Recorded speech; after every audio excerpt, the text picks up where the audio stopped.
Happy Friday, everybody. It is a good day. We got a lot going on here, as I'm sure most of you do. Real quick, let's get some hellos in, and then we'll talk about the weather and all that good stuff, huh? Farm Ranch Homestead, good evening to you. Karen, happy Friday to you. Says, I didn't see that they posted the live for tonight, so I had to stop in and check. Forgot all about it in the last 2 weeks, so I wanted to make sure I'm here tonight. Well, Karen, we're happy you're here. Let's see here. Gizmo, good evening to you. Big kids in the house, JB. Yep, lots of you guys are talking about the weather. Isn't it crazy? Gizmo, good evening to you. Gizmo talks about Ryan Hall is crazy busy on his live. Yeah, that's actually what I was watching right before we went live here tonight. He's a wealth of information. Yep, greatest name on the internet. Half a left plug. Good evening to you, JB. How's it going? Matt, how are you, my friend? Let's see what else we got in here. The banquet of consequences. Says the storms are 100 miles north. Yeah, good for you because those storms are fierce. She also says your thumbnail for the Benjamin Franklin's quote, 2 wolves and a lamb deciding what to have for lunch. That is correct. I like that kind of visualism stuff. What else we got here? Oh my goodness, there's a lot of people here. Hey, Zach's in the house from Unique Prepping. And by the way, I wanted to let all you guys know, for any of you guys that didn't know, in the live last time, we were able to help Zach raise all of the money that he needed to go get the equipment that he needed. And I'm super, super, super happy for him. And I'm super blessed by all of you people who would contribute to that. And I think it's a really, really cool thing, the community looking out for the community. Royalties in the house. Gypsy, good evening to you. Let's see here. I probably should talk more. Skanes girl, good evening to you. You had some interesting news come up recently. You hang in there and don't forget what I told you. Enjoy the journey. Silver Lining, how are you, my friend? Who else? Stan Guthrie, good evening. One step closer. Good evening to you. Long time no see. I just seen him yesterday. MJ in Wisconsin, good evening to you. Mandy Garrett, how are you, my friend? Oh, my goodness. Rhonda, welcome. Jane, welcome. Let's see here. I think I'm going to get into the bottom of it pretty quick here. Redneck, good evening to you. Mary Michelle, LJC, how are you? Jane, good evening to you. Midwest Ribeye. B and I were just talking about you. With all the stuff going up in Iowa, we were hoping that you were okay. Mossy Oak Parrot, good evening to you. Dana Green. Nidos, how are you? Hey, Nidos, I replied to your message you sent to me, but I haven't heard back from you guys. Pack Rat, welcome. Lazy Loper is in the house. Gregory Kissel, good evening. Stan Gunther, I think I said that already. Stan, good evening if I didn't say it already. Mrs. Hacks, how are you? Mrs. Hacks is half of Hacks for the Homesteaders. I always talk about how they are the freest people I know. You guys should go check them out. Daryl Ernst, how are you, my friend? He says, hello, Corey put out a video today about the Earth Council of 12. I made a meme with part of it and posted it on TikTok. Oh, cool. Very, very good. Gypsy says surveyor Monday, 9:30. That couldn't have worked out any better, huh? Oh, nice. Congratulations, bud. Yeah. Carrie Davis, welcome in. Oh, my goodness. Hey, Jules, how are you? Hey, we still have some stuff for you. And, of course, the world famous to me, Mo Engineer. Hello, all. How you doing, buddy? Starla Doak, hello to you. I keep thinking I'm going to hit the bottom. Leela, good evening. And Bonnie, of course, good evening. Oh, look at that. I'm at the bottom. You did say Mandy, right? Good. I did, of course. I said Mandy. Mandy's a rock star. Harry Kent Hempworth, how are you? Says, trust all the violent storms have passed your region. Well, that's kind of where we wanted to start tonight, is just to let everybody know that we are in an area that is conducive to produce violent storms. And so I know you guys know this who have been on the live a bunch of times. We had one other time that we actually had to leave the live to take shelter, and it turned out to be okay. But just everybody knows if the internet goes out, if we have to disappear, we are still in a watch. Yeah, we are still in a watch, but it looks like everything is past us. It looks like everything is to the east of us. But either way. And so I thought I'd share with you guys a couple little things. So I always talk to my wife about, when we're talking about tornadoes, is that we're looking for the hook echo on the radar, and she struggles to understand. So I actually took this picture for B. so that I could point out. If you look just south of that town, Neola, there's a little hook. There's a hook on the bottom of that storm, and that's a really, really good sign that there's a tornado on the ground. And I don't know if you guys know this, but at the time of me putting this in here, which would have been about 6 o'clock, there was 56 confirmed tornadoes that had gone on already. And, let's make sure the prayer warriors get out there and hope that everybody's safe. Yeah. Because it is a spooky storm, and I'm very thankful it's past us. But at the same time, I'm not thankful that, there's a whole bunch of people that have to deal with this now. This was a picture that was taken from a tornado up in Iowa. I know the little red thing says tornado warning for Bates County, Missouri, but that's just something that was flashing when I, took the picture from, off the computer. But this tornado here, Ryan Hall referred to as the biggest tornado he's ever seen. And again, it was up in Iowa. So is that roof of that? Is that going away? Is that why that looks like that? Certainly debris in there, but that tornado is quite a ways away from that. But well, look at that roof though. It looks kind of sunken in. Yeah. Absolutely crazy. Oh yeah, I forgot one more picture. So this picture was taken on the east side of Omaha, Nebraska today. And so these poor people, I mean, you're talking about having to rebuild, and it's so crazy how we as preppers and homesteaders, we spend so much time focusing on the powers that be, or foreign wars or whatever it is, and all rightfully so, right? Those things could all be scary, but this is a normal part of life, along with flooding and high winds and lightning and tornadoes and hurricanes and earthquakes and hail, and these kind of things. And so I wonder how many of these people had a backup plan, or had something in place that in the case of an event like this, that they were safe. Absolutely crazy. Isn't that crazy? Yeah. So this would be about 135 miles north of me. Is where this is at. So a ways, but I guess not that far, huh? Yeah. So anyway, prayer warriors, get out there for you guys. I know that there is a lot of people who are in danger tonight. And so, my thoughts, my prayers, are with them. Jules says it's now well over 60 confirmed tornadoes. Yeah. And it's going to keep dropping them. And that storm will gain momentum as it crosses into Tennessee and Kentucky and Indiana. And it should get stronger as it goes across. Crazy thing is there's another set coming. And so tomorrow there's a set coming up right up through, just like Kansas and all of that. I know people think that Kansas is the tornado, kind of center of things, or, tornado alley. But the truth is the storms usually kind of build above us. They start here and they just intensify as they, kind of move across the state. Yeah. Yeah. Thank you. Look at all this prayers for anyone that's in the path of the storms. Yeah. Thank you. Cheryl, thank you as well. Yeah, Skainsgirl says thinking of living underground. Yeah.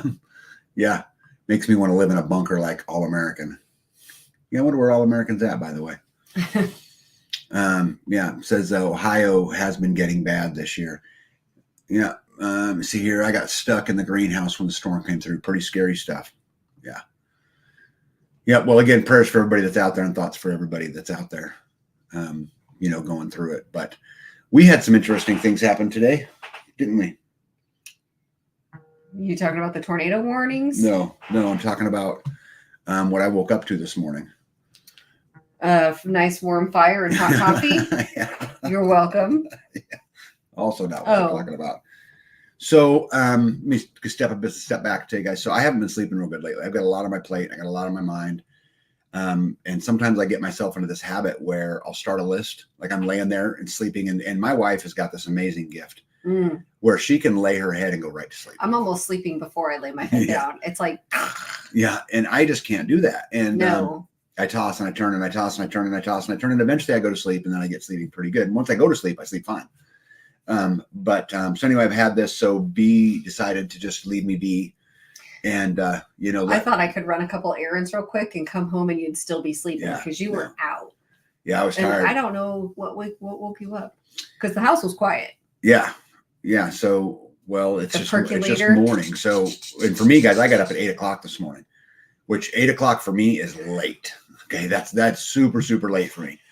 And anyway, I got up and I look out my window, and the king himself, Jeff Juicy Hefty Lefty, I seen his Scarface. Yeah, I seen his UTV sitting outside, and I'm like, well, that's weird. That's weird. I wonder what's going on. And so I get up and I get dressed and I head downstairs, and then I get a text that says, Well, it's definitely a boy, and it's definitely not white. So I don't know what's going on yet. So I'm like, what is going on? And so I get dressed, and then I go down there, and he's no longer there. So I have no idea what's going on. So I'm thinking, well, maybe something happened. Well, guys, something happened. So we had a baby. Yep. We had a new addition. Yep. To the farm this morning. Well, sometime through the night. Yep. Because by the time we saw him, he was mainly dry. Mm-hmm. Yeah. And this picture, he looks very brown, but he's not very brown. I didn't think kind of a weird gray. He's kind of brown. like a weirdish grayish brownish color, and his eyes are. I don't know. They look like a goat eye. Yeah. I was like, "What's wrong with his eyes? Is he okay?" Yeah. Hey, by the way, American Roots is in the house, and so is Mario from Life with Mike and Jen. Wanted to welcome both of them in. So yeah, so we had a baby. Here's another picture too, just so I got two of them. So that's him and his mama. His mama, that's Moo, is her name. And Karen says your calf is taupe. Taupe. Yeah, so he has a black mom, and his dad was supposed to be all white. And we got a weird gray. We got a color. chocolate colored. Yeah. A taupe. Yeah. Like pantyhose. Yeah. Taupe. Yeah. So pretty exciting. It's neat to have a baby around, and it's weird how the calves just mingle around the other cows, and nobody ever really messes with them, and they just kind of. No, lady is. I put food out for dinner tonight. A little scoop of feed for all of them, and lady ate hers peacefully because both Moo and Cowboy were over sitting on by the Wallapini area. And at first I thought that the baby was dead because I called and called and called it. I couldn't find it. And I ran over there, and he just blended in with the dirt. So I found him. Yeah. But Mama and Cowboy were over on way in the corner, and he was farther to the side. And so I was like, oh no, something's wrong. He's definitely eating. But she won't come to the barn for food now. So did that get me off the hook needing to build a barn? No, because I would like to lock him up. I even went over and tried to pick him up because I was like, what's wrong with you? Why won't you, you've been here in this same spot all day. What is wrong with you? And so I tried to pick him up. He's really heavy. And then he wouldn't use his legs. And I was like, oh no, something's wrong. But as I was messing with him, Moo came walking over with her little tiny moo. She says, moo. She doesn't do her loud moo. She says, moo.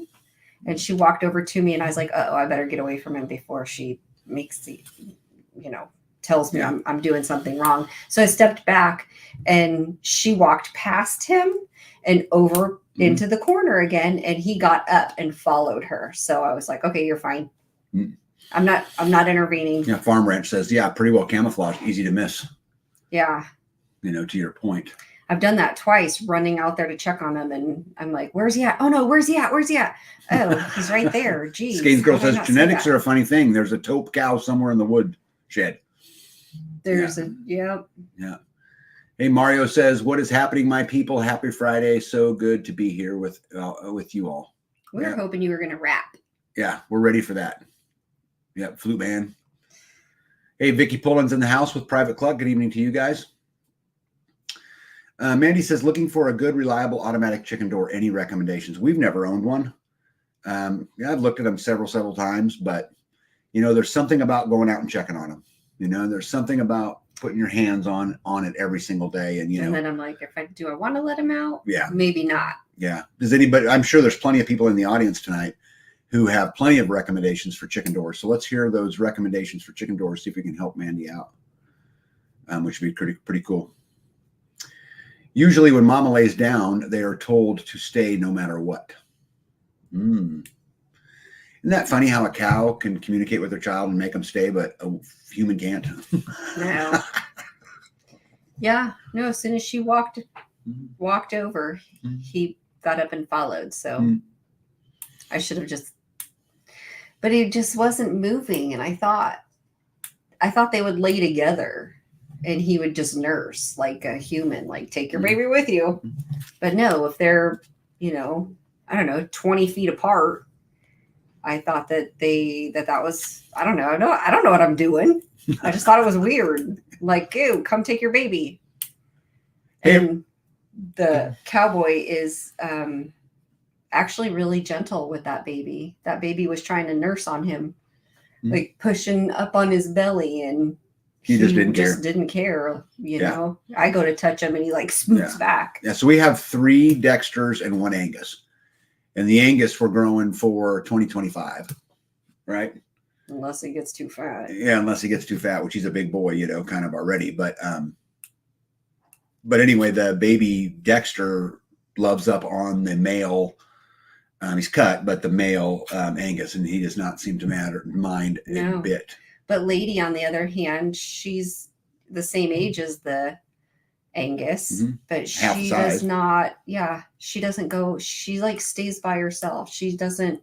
She went over and smelled the baby when I was over there, but the other 2 didn't. She really doesn't want anything to do with them.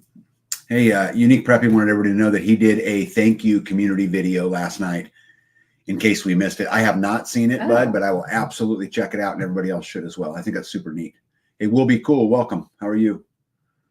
Gypsy says, I'm Louise's chicken door opener.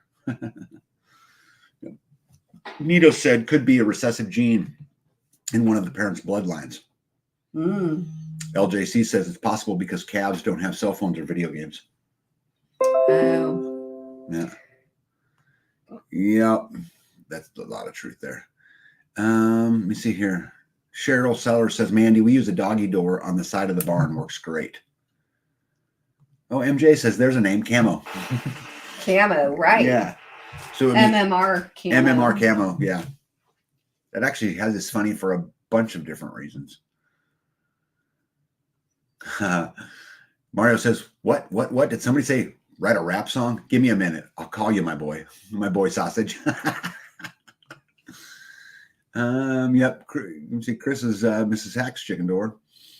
You see, Luis says, hey, B, I'm in the process of working a deal on a white Dexter Chocolaculus. Chocolicious. Which is supposed to be his dad. Well, one of the 2 is supposed to be his dad. Louise, why don't you and B work it out, and we'll help you make that deal? Right? I bet we could do that. Like, I'll pat you on the back. Come on, you can do it. Yeah. You can do it. Yeah. American Root says, we have a run chicken. I don't get it. We have a run chicken. Apparently I'm slow tonight. Yeah, LJC says maybe Cowboy identifies as a mom. Maybe. Oh my goodness, I'm so far behind. He could be. Because he is, you know, cut. We see Banquet says, no, mama puts the baby off away. Calves nurse while the mama is standing. Yeah. Mamas will wander off, leave them, and graze for the day. It's good to keep an eye on the little ones for a bit, as various creatures perceive them as tasty, as we do. Yeah. Yeah. All right, cool. I had one when I was like, oh no, she's missing. And I ran out and the dogs were just barking and barking and barking and barking and barking. And I was like, oh, okay, she's over there because that's obviously where they were barking. No, they found a snapping turtle. They found a snapping turtle. Yeah, you should have shot it. Sorry, everybody. I did take a shot. Yeah. Snapping turtle, 2 dogs. They were like, something's over here. It doesn't belong. Yeah. And it was tucked in its shell. So I think maybe it might have like tried to snap at one of them, which is why they were like, over here. LJC says, tag, you aren't behind. We're just really chatty. Must have missed each other. Well, it's been a whole week. Yeah, it's been a whole week. Yeah. All right, what else you got? These weeks just go by fast, I think. And it's been long for me. It's been a long. Oh, Mandy says, tag, Run Chicken is a brand name for an automatic chicken door. Gotcha. Oh, gotcha. Run Chicken? Run Chicken. I didn't know that. I'm learning all kinds of things. I'm on the storm. Like, I didn't know. I've lived in the Midwest most of my life. And you know how they have a tornado watch, which we're in right now, which just means that the conditions are conducive of producing those kind of storms. Then you have a tornado warning, which is, a tornado's either been spotted or either radar indicated or spotted on the ground. And then I learned tonight they have another one called tornado emergency. And apparently they called it tornado emergency, which I'd never heard of, for some of the places in Iowa and I think it was all in Iowa where they did that, where you just had this big, massive, tornado on the ground. But that means like you are in like this area is definitely in danger. Yeah. Hey, there's a link right there for the Run Chicken door. Well, hey, this is interesting. Tim says, have any tick remedies? Ticks seem to be worse this year here in Tennessee. Well, how do you deal with ticks? Guineas? Guineas, yeah. Guineas, chickens, and turkeys, right? And the dogs, I put the Stresto collars on the dogs finally because they had so many. They had so many. Yeah. And with the fur that they have, you don't really notice them until they're like big. Yeah. Because, you're just running up and down your hand and then you're just like, hey, what is that? So I did get the Stresto collars, and I used to, the dogs that we've always had boxers before the outside dogs. And I used to be able to get one of the large ones and cut it in half and sew it to the inside of their collars. But these dogs, there was no extra. I mean, like just a little bit that either they've made them shorter or our dogs just have massive necks. Well, they're big animals. Yeah. Karen says guinea fowl. Yeah, we have guineas, geese, chickens, and turkeys. And then they free range around the house a lot. So I think that's what helps us, in a whole lot of ways. Daryl Ernst says, I used to eat fried snapping turtle until I was about to pop. Yep. I've heard it's delicious. American Root says you can use possums. I have heard two sides of that. I have heard that that's true. And then I've also heard that's a myth. So I don't really know what the answer is, but possums eat chickens. I know that. Yeah, I'm not interested in having them. Jewel says tornado emergency is the highest level of catastrophic tornado. Yeah, I had never been in a tornado emergency. I know we've had tornadoes. We had one just, not long ago, go 2 miles from my house right by us. Actually impacted Yoda and Garen from Grumpy Acres. So just not far at all away from us, but there was never a tornado emergency, right? Apparently it's got to be a big one, I don't know. Yeah. Bird's Eye View Homestead, welcome. Long time no see. Says our auto chicken door worked great until we went out of town. Until we went out of town. Yeah, I wish I could get them to jump right in on the live and tell this story. They were telling me this about how it just malfunctioned and they were out of town, and so the birds didn't get out, and so they had to find somebody. And, of course, it was while they were out of town, right? That's how it works. LJC says my man is currently napping in Liberal. Sounds like he's traveling between the two waves of the storm. Well, good timing because he's going to come right after one and right before another. Yeah. Hey, Tambra, how are you?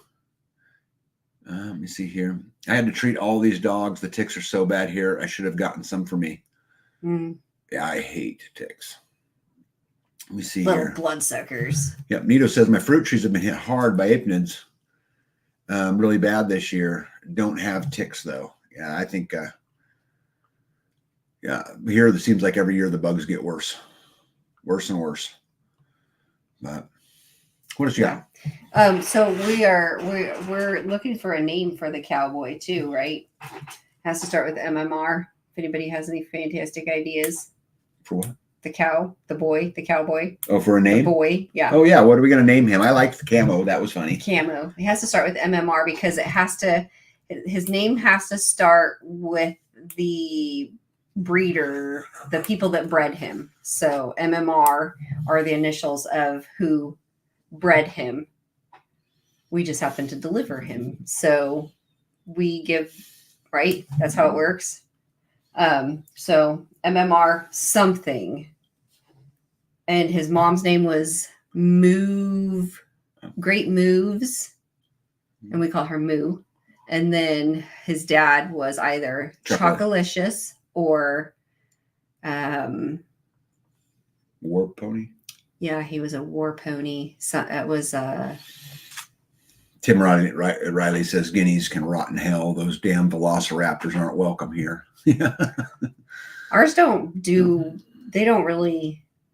don't cause any troubles. I guess they fight with the turkeys. Yeah. It's a gang war here between the guineas and the turkeys. Unique Prepping says, and guys, depending on if Todd's available tomorrow, I'm going to get the Stephen Hawkins software. Then Sunday, if it's not raining, I'll be planting. How cool. That's wonderful. Yeah. Oh, this is neat. LJC says, how about Camus? Camus. MMR Camus. Let me see here. He must be registered. Well, their mama's registered and all of that. And we haven't decided whether or not we're going to register. They'll probably talk me into it, but oh yeah. LJC says the great Camus. Watching Ryan Hall, I've learned the various levels. You have to have an average tornado, a PDS, particularly dangerous situation tornado, and a tornado emergency. Yeah, I like that. The great Camus. Murmur, son of Quiet Moo. Yeah, Bird's Eye View says she had to call her mom to get the chickens out.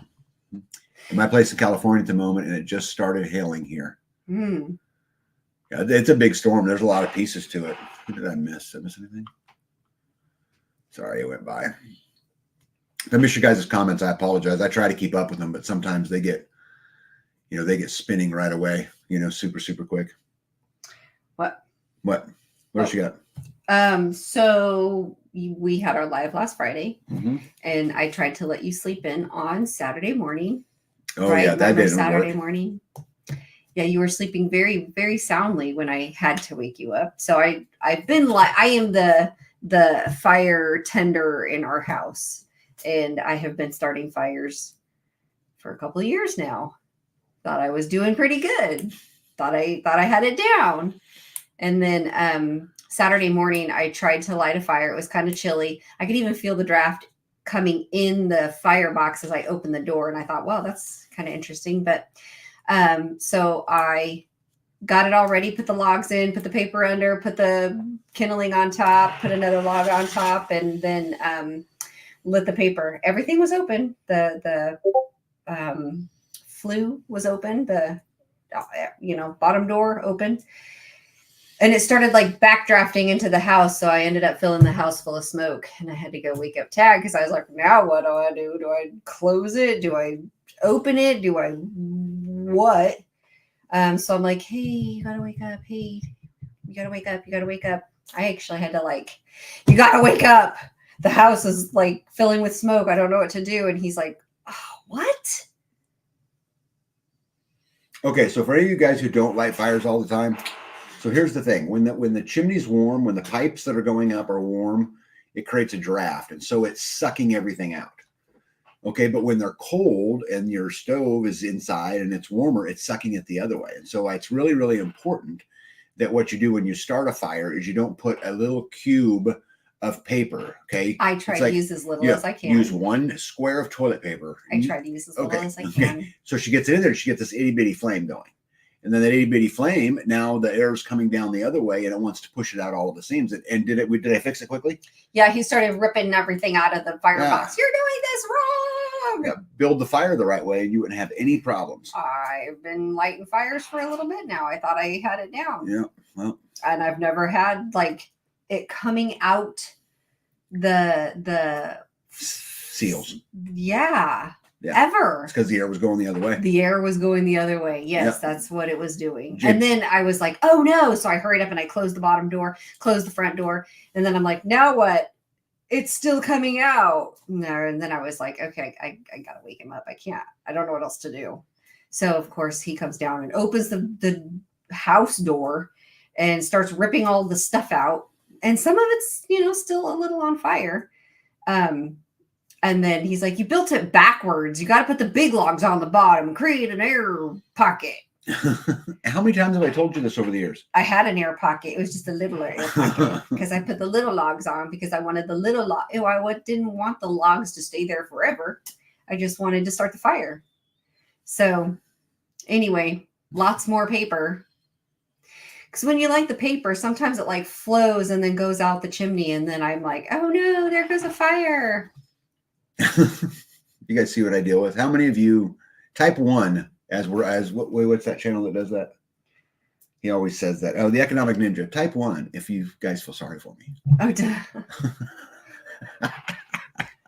No, you're a lucky man. You get a number 2. JB wants to know if your guineas roost inside or outside. They roost inside. Mm-hmm. They have a outside, but they roost inside. Yeah, and they're actually at night pretty eager to go in. Mm-hmm. They're not too hard to deal with. They come home every night. They go in where they. But in fairness, we also locked them up for 6 months. For the first 6 months of their life, they never left their pen. They did not, or their run. They had a pen plus a run. Plus a run, right outside, and they could go outside, and they would sit up on the. Because I put perches out in their runs too, so they would sit up in there and just balk at everybody. Mm-hmm. So 6 months we had them locked up, day and night. They did not leave their enclosure. And then after the 6 months, we let them out and they run the whole property. And then they come home on their own and go into their pen on their own, especially if it's dark. How many eggs did you get from the guineas today? So I'm getting steady 4 a day. Yeah. Now. And she has. I thought I had 1 female. So that can't be. She has 5 guineas. Yeah. And she's getting 4 eggs a day. Yeah. Can anybody help us do the math of how many females she has? So I think because we're confused clearly. Well, you can't tell the boys from the girls, so you could tell by the number of eggs that are laid. Yes, but I'm thinking that somebody else is playing a role in that, Oh, got it. Because at one point in time, I had 4 birds, and then I'm like 1, 2, 3, 4. 1, 2, 3, 4. We have chickens that raid the guinea coop and lay guinea eggs. Well, they lay chicken eggs in the guinea pen, and I know that because they are shaped different. Yeah. But Tamara says the cows will be worth more if you register them. Yes, they will be. But if we're just going to raise it for meat, then I have no intention of selling it. And because it's a boy, I'm leaning more and more towards, unless obviously Lou talks me out of it because she likes the camouflage or whatever. But probably it will be freezer for 2026, right? Probably. Yeah. Let me see here. Vicky says we're having a crazy amount of caterpillars here in the southeast Texas right now, especially the salty marsh or woody bear caterpillar. I haven't seen a caterpillar yet. Not a single one. Let me try to get you down here a little bit. Sorry, guys, I'm way behind again. You got some zeros in there. Zeros, 2, type 2 if you feel sorry for B. Oh, you guys are ridiculous. You guys are ridiculous. That's funny. Totally ridiculous. Yeah. She's Banquet says, laugh out loud. Reminds me of an old boyfriend who started a chimney fire at my house on February the 14th, 30 years ago. I gave Valentine's treats to the fire company who showed up. A chimney fire. Oh, I got a 1. Look at that. Yeah, but LJC says that's a pity vote. Oh my goodness. Greggy wants to know if you're going to hatch the guinea eggs. No. We're giving them to other people to hatch. Yes. Somebody else wants them. Yeah. And we just gave a bunch away to Yoda from Grumpy Acres, and she's going to hatch them. But yeah, we right now have other birds hatching and growing, and I don't have the space or the room for it. Yeah. B, you said Tag is a lucky man. He gets number 2. What is a number 2? It's not a number 1. You can tell by the noise they make. Chee chee chee versus buckwheat buckwheat. You remember that? Buckwheat? Yeah, say that a couple times. Buckwheat, buckwheat. Okay, and then say the other one a couple times. I've not heard them say either. Okay, say it again. Chee chee chee. Buckwheat, buckwheat. Do it again. No, you do it. I just want to see how many times I care to do it. Look at all this. Karen. Oh my God. Hey, Grateful Hearts Ranch, welcome. Hey, Squatchy's in the house. I thought you were going to say Squatchy. Squatchy. Yeah. So the guineas, we found a nest of 40 eggs outside of the pen, the paddock one, I guess, right? Mm-hmm. So in the yard. Mm-hmm. And those are the ones that we gave to somebody else. And then I thought, well, they probably need a nesting box in their pen. I was going to say enclosure, in their pen. So I had a nesting box that I drug down from the top of the chicken coop because it was just up there well, actually, it was up there being a nest for a rat, but I pulled it down and cleaned it all out, put some hay in it, put it in the guinea enclosure up on some bricks, so it wasn't just like laying on the ground. Who wants to lay an egg right on the ground? And I put the eggs that they had 3 eggs. So I put 3 eggs into those 3 nesting boxes. And then I came back and they had like kicked those eggs out of there and they were on the floor in front of the nesting boxes. And I thought, well, that's weird. I picked them back up and put them back in the nesting boxes. Like, no, girls, this in here. And so today I go in there and those eggs are in there. Plus yesterday's eggs are in there because I put those in there also, like to tell them this is where you do this business. And then today I went in there and those eggs were back on the ground. And then around the corner on the ground was another nest that they had then put their eggs in for today. So they do not like the nesting box. I want those eggs on the ground. Unique Prepping says, I say 3 in a mistrial. Unique, I have to tell you something. That's the chicken shit answer right there. You're like, I ain't pissing either one of them off. I ain't getting into that. Oh my goodness. So my guineas are so feral that they won't even, I have 9 new eggs that I'm trying to encourage them to go into the boxes with. Karen says, I hit refresh and it shows 49 likes, but every time I hit refresh, an ad comes up. Yeah, don't hit refresh. Yeah, those ads are stupid. Thank you for the likes. Yeah, we appreciate it. Anything else? I need to do the next one. No, guineas. I'll go ahead. So don't forget, you guys. So this week. Not this week. Sorry. Go and finish my sentence. Nope. You go ahead. No, you knew what I was going to say. Let's see what's going on this week. Because it's Friday, so. This week will be our last Friday live because next week we do it on Saturday, right? At the Midwest Preparedness Project. And then we'll go back to the Friday schedule. So this Friday we're going to finish up tonight. And then the next live will be Saturday from, is that right? No. Or is it 2 more? 2. 2. Okay. Sorry. So never mind. I got 1 more. The 3rd. Okay. Friday the 3rd, we will have a live here. Right? No. Friday, the 3rd of May. Oh, yeah. Yep, that's right. And then the next one will be at the Midwest Preparedness Project. Which would be the 10th. We are not doing, but we will do it on the 11th. Karen says, quit picking on up. Nope. Nope. Pete says, what are you guys talking about? Well, which one? Squatchy, because there's like 7 conversations all roaming around at the exact same time. But right now we're talking about the Midwest Preparedness Festival. Yeah. I'm not sure exactly what you're referring to, but yeah, there you go. Farmer says that's a week after next. Yeah, sorry. Apparently I'm ahead of it. Anyway, we'll be going live from the Midwest Preparedness Festival. I've left the slide in every single time for the last 3, just so everybody knows. And so B and I will be I will be on the Freedom Panel Friday, and we'll be doing a live on Saturday, and then also on Friday at 11 o'clock, I'm doing a collaborative video with an American Homestead, which will be pretty cool. So I got to do that morning, and then we got to bug out. That Thursday prior, I've got Food Forest Abundance here doing a site eval. We will have the famous combat midwife will be here hanging out also, and we're going to be blessed with Callie and Jesse. You guys know I've interviewed Callie from The Boy and 7 Billion, and so she'll be out here all at the same time. We've got a dinner planned that Thursday night. Yep. Right, so we'll take all of the local community here and all of those people, and we're going to go have a big dinner. So that'll be pretty cool. I'm pretty excited about that. Make sure I'm not missing.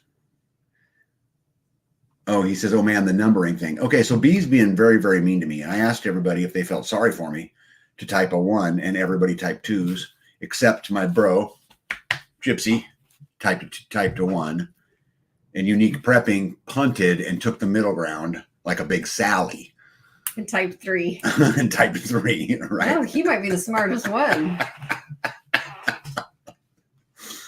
Yeah, it was fun. Also, so you guys know a little bit as we get closer to Midwest. So we just wanted to post real quick some of the things that were going on this is the kids activity schedule up here. They'll do things like the blanket challenge, The gross food A seed challenge. exchange. That's Friday. Trash to treasure, 9 a.m. Nerf gun war. What else we got on there? Fire starting challenge and the kids prize drawing will be going on. And then for the adults, we have things like the cook off and the seed exchange, preppers after dark, homestead potluck, barter town, and then all of the normal stuff and speakers and stuff that go on out there. So I just wanted to share that with you guys. You know, kind of since you've seen it. Unique says, laugh out loud, Karen. I love being picked on as I give it back. Yeah, yes, you do. Yes, you do. Let me see here. Squatchy, we are trying to turn Tag into a woman and teach him to follow 4 conversations at once. Half of the combos are in our head just for fun. There you go. Look at that. 1. You got a 1. Look at that. You got 2. That's right. I got 2 ones. Add them together, you get a 2. Leela says, does 1.5 mean we're sorry for both of you? Yeah, probably. I guess that'd be fun. And American Roots pipes in with Spandex Enormity. Mm-hmm. Yeah, that's a song that they were singing. I never heard of it. Right. Yeah. B needs to learn to say brilliant deduction, Watson. You know what that's from? No. Do you know what that's Hey, from? Lisa, I do. Sherlock Holmes. So Watson was Sherlock Holmes' kind of sidekick, right? The Robin to Batman. And brilliant deduction, Watson, was what he would say to Watson when he came up with a good idea. So it'd be kind of like a smart ass comment, you know? Mm. Yeah. But anyway, so that was pretty cool. Oh, you want to tell them the story about your turkeys? Oh yeah. So we had, when did you order? You ordered me like February. 30 turkeys. Yeah, in February. February. And they were supposed to be here last week of May, I think, or the second to the last week of May. And I was anticipating these turkeys, so I gave away all my other turkeys so that I could have the Narragansett full breaded. No, yeah, Narragansett. So luckily, I had given some birds to Pippin, and when I had just the 2 girls, the guineas were ganging up on the 2 girls. So I asked Pippin if she by chance would allow me to take one of the rooster or the toms back so that I could have a tom with the 2 girls until the Narragansetts got here in late May. And she said, yeah, that's fine. Perfect. She brought them over like that next week, and they started their business. And I found 10 eggs about 30 days ago and 28 days ago, 26 days ago. And then I found 9 eggs like 2 weeks later, and then 13 eggs just this last week. So altogether, from her bringing that tom back, I've gained 32 eggs that I have in my incubator until later tonight. I'm going to take the first 10 and put them on lockdown because it is time. And so grateful for that opportunity, because here this week we got a letter from the hatchery that Tag had ordered the Narragansetts from that says that we are on our own, that our turkeys are not coming. You should read them the email. This is actually the email from Meyer Hatchery that we got this week. Why does it have a name at the top? It looks like it's from Amber at Meyer Hatchery. And it said hello. It's like missing part of it, but thank you for your Meyer Hatchery order. The partner hatchery that supplies our heritage turkeys to our customers. Something. Oh shoot! How did I miss that? We are therefore required to cancel your order. Stop. Basically, what they said is that one of their suppliers had a bird test positive for bird flu, and that they would not be sending them, and because they didn't know when they were coming in, they were going to refund all of our money. So basically, the birds that I ordered for B aren't coming. But it's good to know that you're hatching some anyway. Which, kind of, and I had put like, we are on our own. Like, this is another instance where, we're like, please, sir, can I have some more?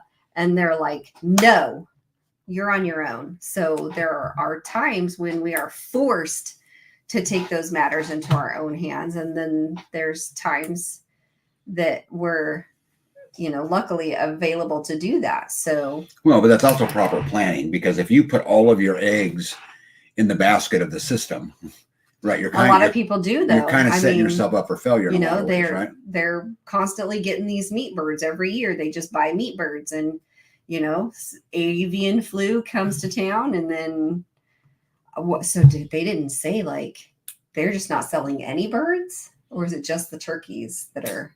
Because I would imagine that it's. The email said that their supplier for heritage turkeys had a bird that tested positive, so I would assume that it's heritage turkeys. And which, yikes, that's a lot of birds. Yeah. Where we got here? Because our one order was just like 25 or 30 birds. So. You see, Daryl says, when Sherlock said it, it was a compliment. So it's perception, I guess. It could just be recognition of your wisdom. Yeah, it could also be said kind of smart-assy, like, okay, rocket scientist, right? Depending on how you said it. Let me see here. Pete says, what? So they are jive? Dang it, hate it when they cancel. Yeah, I hate it when they cancel too. I don't know if they're jive or not. I'm not cool enough to know that. Let me see here. Not sure what they offer, but you could try Sandhill Preservation Center for Birds. Small operation trying to do the right thing. Oh, interesting. I'll write it down. Sandhill Preservation for Birds. Okay. Hey, I'm no rocket surgeon. Yeah, that's probably a good thing, huh? Probably. All right. What else you got, Pumpkin? Your mom's out of the hospital. Oh, thank goodness. Yes. That was a fiasco. That is a blessing that she's well enough to be back on her own. Yeah, I got a vent here, though. So the hospital staff said to pick her up today at what time? Originally 1:00. We had an appointment to pick her up at 1:00. Sign some papers. Okay. So when she scheduled this appointment, I had already had my day scheduled, and so I moved a bunch of stuff out of my 1:00 to 4:00 window so that I could be there to help get my mom pick up. Fine, you get it all moved over, and then so guess what happens? Where did I write? No Sandhill Preservation Center to buy birds from. Anyway, so first thing this morning goes, and my mom calls right away and says, when you coming? 8:00. When you coming to get me? When you coming to get me? And B says, we were told to be there at 1:00 to come get you. 1:00. Yep. And then to which then she proceeds to say, no, I can go anytime. I need you to pick me up. I need you to pick me up right now. This is the most important thing in all of our lives. And we need to get this done right now. So then I had to work hard to move everything around again. And I don't understand why people don't understand that when you make decisions like that and you change those schedules like that, you make people look stupid. They said, God. She said that they said 1:00 because they were waiting for the doctor to come in and sign off on everything. And so I said, okay. Well, when she called at 8 and said, well, the doctor was already in here at like 6, and she fit it into her schedule. And I said, well, I appreciate that the doctor fit it into her schedule to come early, but now I have to fit it into my schedule to rearrange things to come early, because I had already gone to Topeka. I went into town to run an errand, and it took me an hour and a half to get there and back. And I stopped to get gas, but other than that, I just went there and back. And so that was at 8:00. So by 9:30, she calls again. When are you coming? And I'm like, I told you I was going to Topeka. Now I'm just around the corner from the house. I'll stop in and talk to your son and see when we can come and get you. So he's like, okay, can we go right now? And I'm like, yes, we can go right now. And he's like, okay, come on, let's go right now. Yeah, I have this window. And so we had to sit there for an hour to wait for the oxygen guy to come and follow us. He has to follow us from the hospital to the house so that he can hook up oxygen at the house. Like, okay.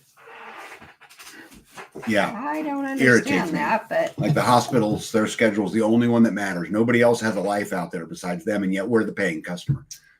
well, Sound like any other business out there? Public education system, banking system, medical system, any of them, they're all the same. Farm Ranch Homestead says tag wasn't Watson's reply to Sherlock. No shit, Sherlock. Ha.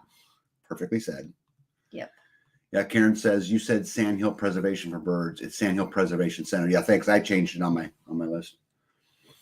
They always tell the patient that they are discharged on rounds. It takes a minute to get all of the paperwork done. Yeah, but you'd think they'd be efficient. Like I'd never get away with that in my business. Well, how come they got done so early then? That's what I'm like. How'd they get you? How'd they? Yeah.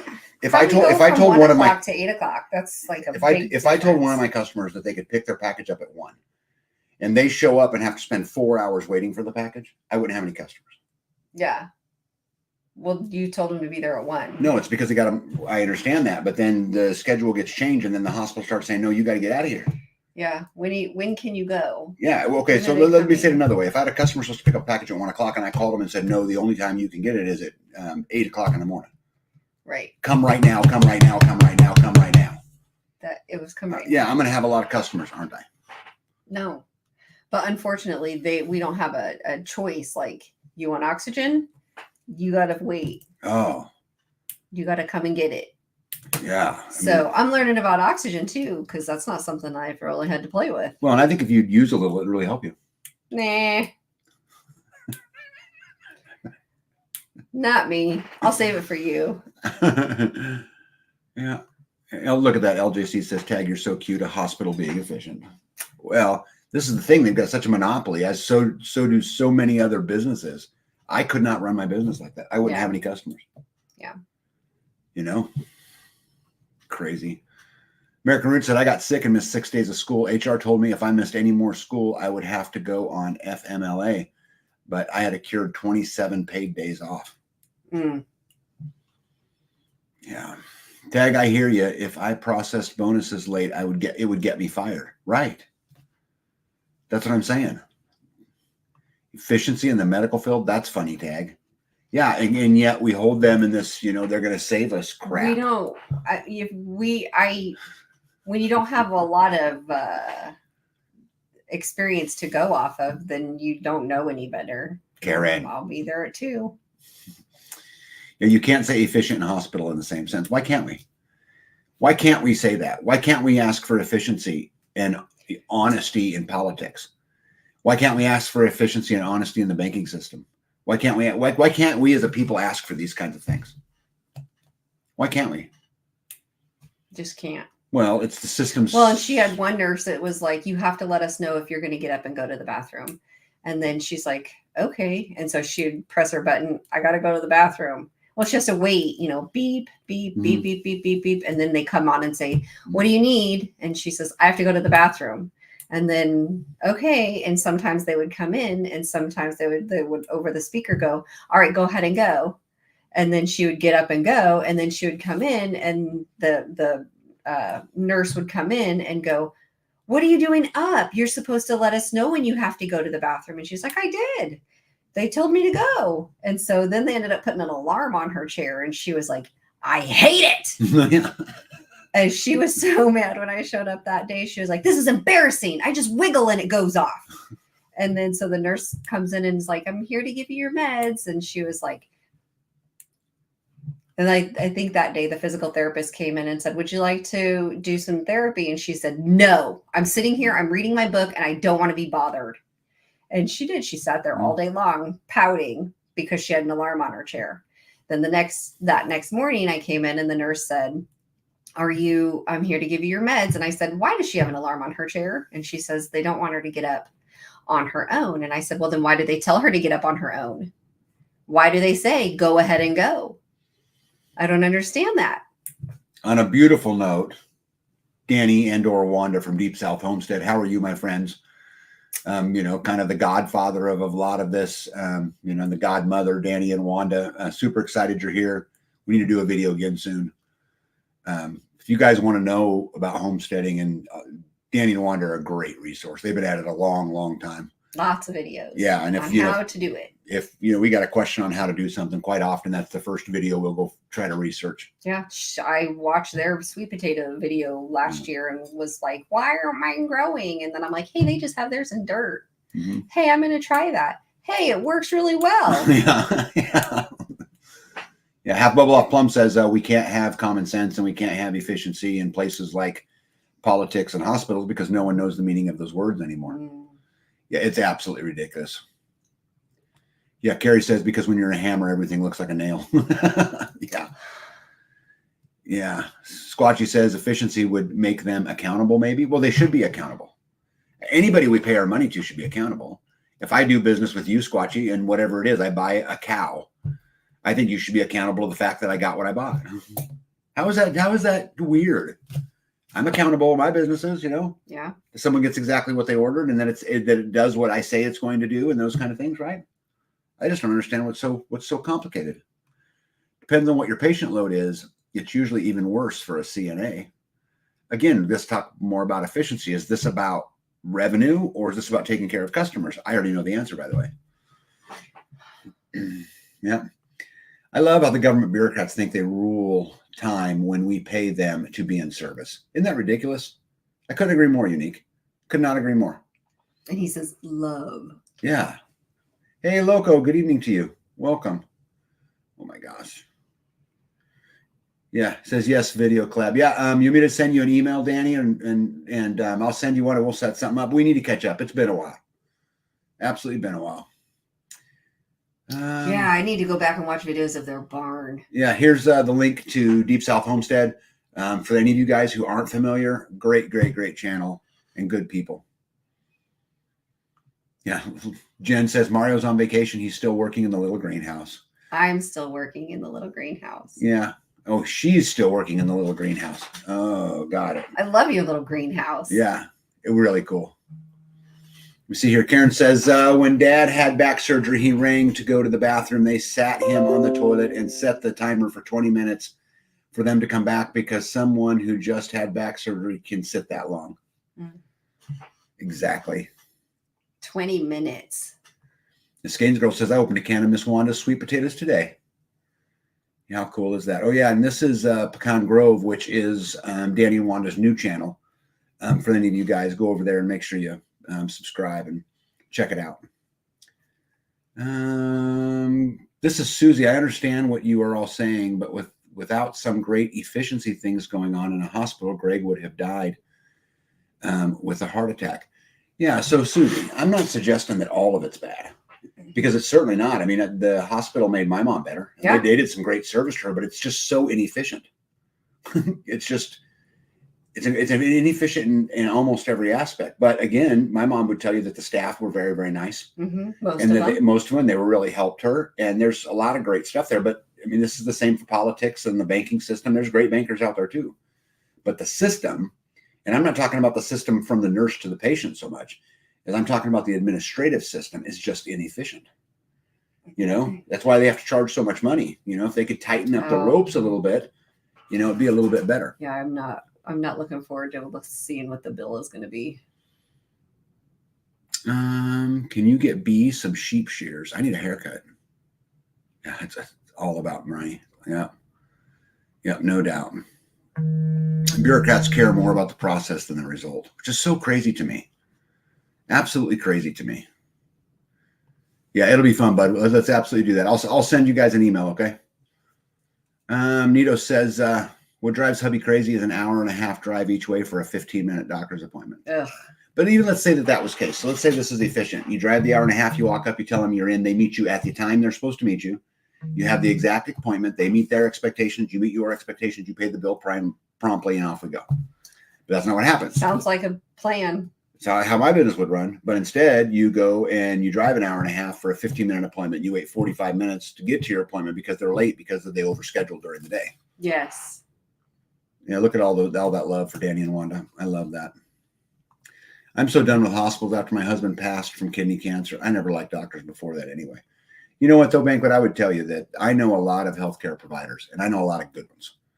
It's not, the problem is their hands are super tied up through Yeah. politics and processes and the administration system that's on there. Yeah. Let me see here. Sorry, guys. I'm just falling so behind. In Tennessee, the healthcare cartel deny competition and capacity. You must have approval for all existing capos to approve new hospitals and beds. Guess how often that happens? Yeah. Here, we ground grits this week with a grist mill and cut hay with a cub and sickle bar. Shin times at Pecan Grove. Oh, pretty cool. I was going to wonder, how do you like the grist mill? I've read a lot about it. Well, look at that. Just subscribe. Yep, Unique, very, very smart people. And, for someone, like you, Unique, who's going down that road of growing potatoes and some of those things, these guys have been doing it forever. And they're an absolute great resource. Yeah. They grow some good stuff. Karen says nurses are wonderful and those administrators are buttheads. Yeah, I think it's an administrative issue. Hey, everyone. Regarding anyone that has to go to the hospital, they need a patient advocate family member with them at all times. That's good advice. I'm glad I have B because she does that a lot, for my mom and for her mom, and she speaks the language, and I just get irritated. Every time I go, I'm in there 15 minutes. I got to go take a walk. I got to go make a phone call. Oh, it just drives me up a wall, Well, you're just waiting and waiting and waiting. Yeah, it's just, I just want to, I don't know. Maybe it's because I run a business and because I know what it takes to run a business. I'm only expecting them to do what any other successful business owner has to do. I mean, a mom and pop would never survive like that. Yeah. They'll never survive if you do it like that. But anyway, Half Bubble Off Plum says they want you to pay your copay when they check you in at the PCP, knowing you won't leave till they see you because you've already paid. Yet another reason why I'm uninsured. I was told by a nurse that if you have someone ill and in the hospital, they have to have someone there 24/7 as their advocates. Yikes. That's a lot. That's a lot of Overwatch. Yeah. Just crazy. Thanks for being here, Choche. Yeah. Thank you. Yes. Good evening, by the way. Just ground first time this week. Grits are great. All right, cool. You love grits. I do. I love grits. And you put salt and pepper on yours? No. You put sugar and butter. Yeah. So people, I think it's from where you're from, but for me, I like it like breakfast. But look at this Terminator. So I've been following Deep South Homestead for 5 years now, and love Danny and Wanda, and lots of love in here. Tag is trying to say Danny is a fossil. Yeah. Fossil, I probably wouldn't have chose that word. Old, wise, right? Yeah. Thanks, Jen. Yeah, he's got a lot of good advice. Let me see here. Gregory wants you to know, Deep South, that Greg and I enjoy watching your grind corn mills and grits. Yeah, pretty cool. Hey, there's Toby. Toby, how are you? Yeah, you're super welcome for the hoodie. I hope you like it. I like it because they're super soft, Loco says that nurses and teachers were the real heroes back in the day. How long ago was that? Yeah. Fortunately, I would not put a whole bunch of teachers in that group anymore. And there's some great ones out there, no doubt. But there's a lot who are causing a lot of problems too. And I don't have as much experience in the medical world, but most of the nurses that I've met in my experiences have been pretty nice. Not all, but most. Skansgo says sugar. What? Hey, Scanes girl, mind your own business. Put salt and pepper in your grits? I'm eating my grits the way I want to eat my grits. Butter and salt or cheese or red-eye gravy on grits. Sugar on cream of wheat. Or cheese. Have you tried cheese? No. It's breakfast food. I want it with toast. You can't put cheese on there? No. I thought you put cheese on almost anything. Not ice cream. I said almost anything. In 2021, my co-host from my first channel got checked in for stomach problems. Nobody was watching him and was on meds that messed with his mind, wandered outside and died from hypothermia. Oh. Wow. Man, thanks for that upmoving story, Unique. That's sad. Look, it will be cool. It says sugar's a crime on grits. Floor nurses sometimes have 10 patients. ICU max is supposed to be a max of 3 patients. Nurses and CNAs work their butts off, stretched to a thin while the administration spends all day in meetings. Yeah. Yeah. Yes, tag it is where you're from on grits. Yeah, shrimp and grits. Shrimp and grits? Yeah, crazy. Yeah, no, thanks. Yeah. You see here. Grits, salt, butter, egg over easy, sausage, gravy, and a toast on the side. I could do that. That's not too bad there. Well, salt and butter on the grits. Yeah. Grits, salt and butter, eggs over easy. Look at that. Masio Parrot says, I like sugar on my grits. My husband put sugar on his grits too. He also put sugar on gravy. Both are a travesty. On his gravy? Yeah, you guys are crazy. Anyway, what's your next topic? If not, we'll get to some news. Okay, so I had one more thing was we were kind of discussing issues with cows trying to eat. The littlest cow gets the least amount of food. So trying to get her to where she could eat. And so this is I have no imagination. This is Tag's drawing that he drew for me. And he drew like tractor. This is by the way, to scale. This is how much room a tractor is going to take. Where are you going to try to park that tractor in here, Bethany? You're going to have stalls. So can you park it in the doorway? Oh, you want a milking station? You want a milking station in there too? How about that? Or what else do we have? Oh, the utility room. You want a water tank? I was trying to see like, okay, here's these, here's this. Oh, get a water tank in there. I'm running out of room here. Milking station. Oh, you want barrels of food in there too? You're running out of room very, very fast. So this is how I plan. Good old paper. And trying to move things around to see where I can fit them. Mo wants to know where's the paper be, so you could walk through it. Oh, well, I'm going to have to probably climb over some stuff because I don't know how I'm going to fit. And then I said, maybe 1, 2, 3, 4, 5 stalls isn't enough. Maybe we need to add 2 more. Can we just do it like that? And he's like, no.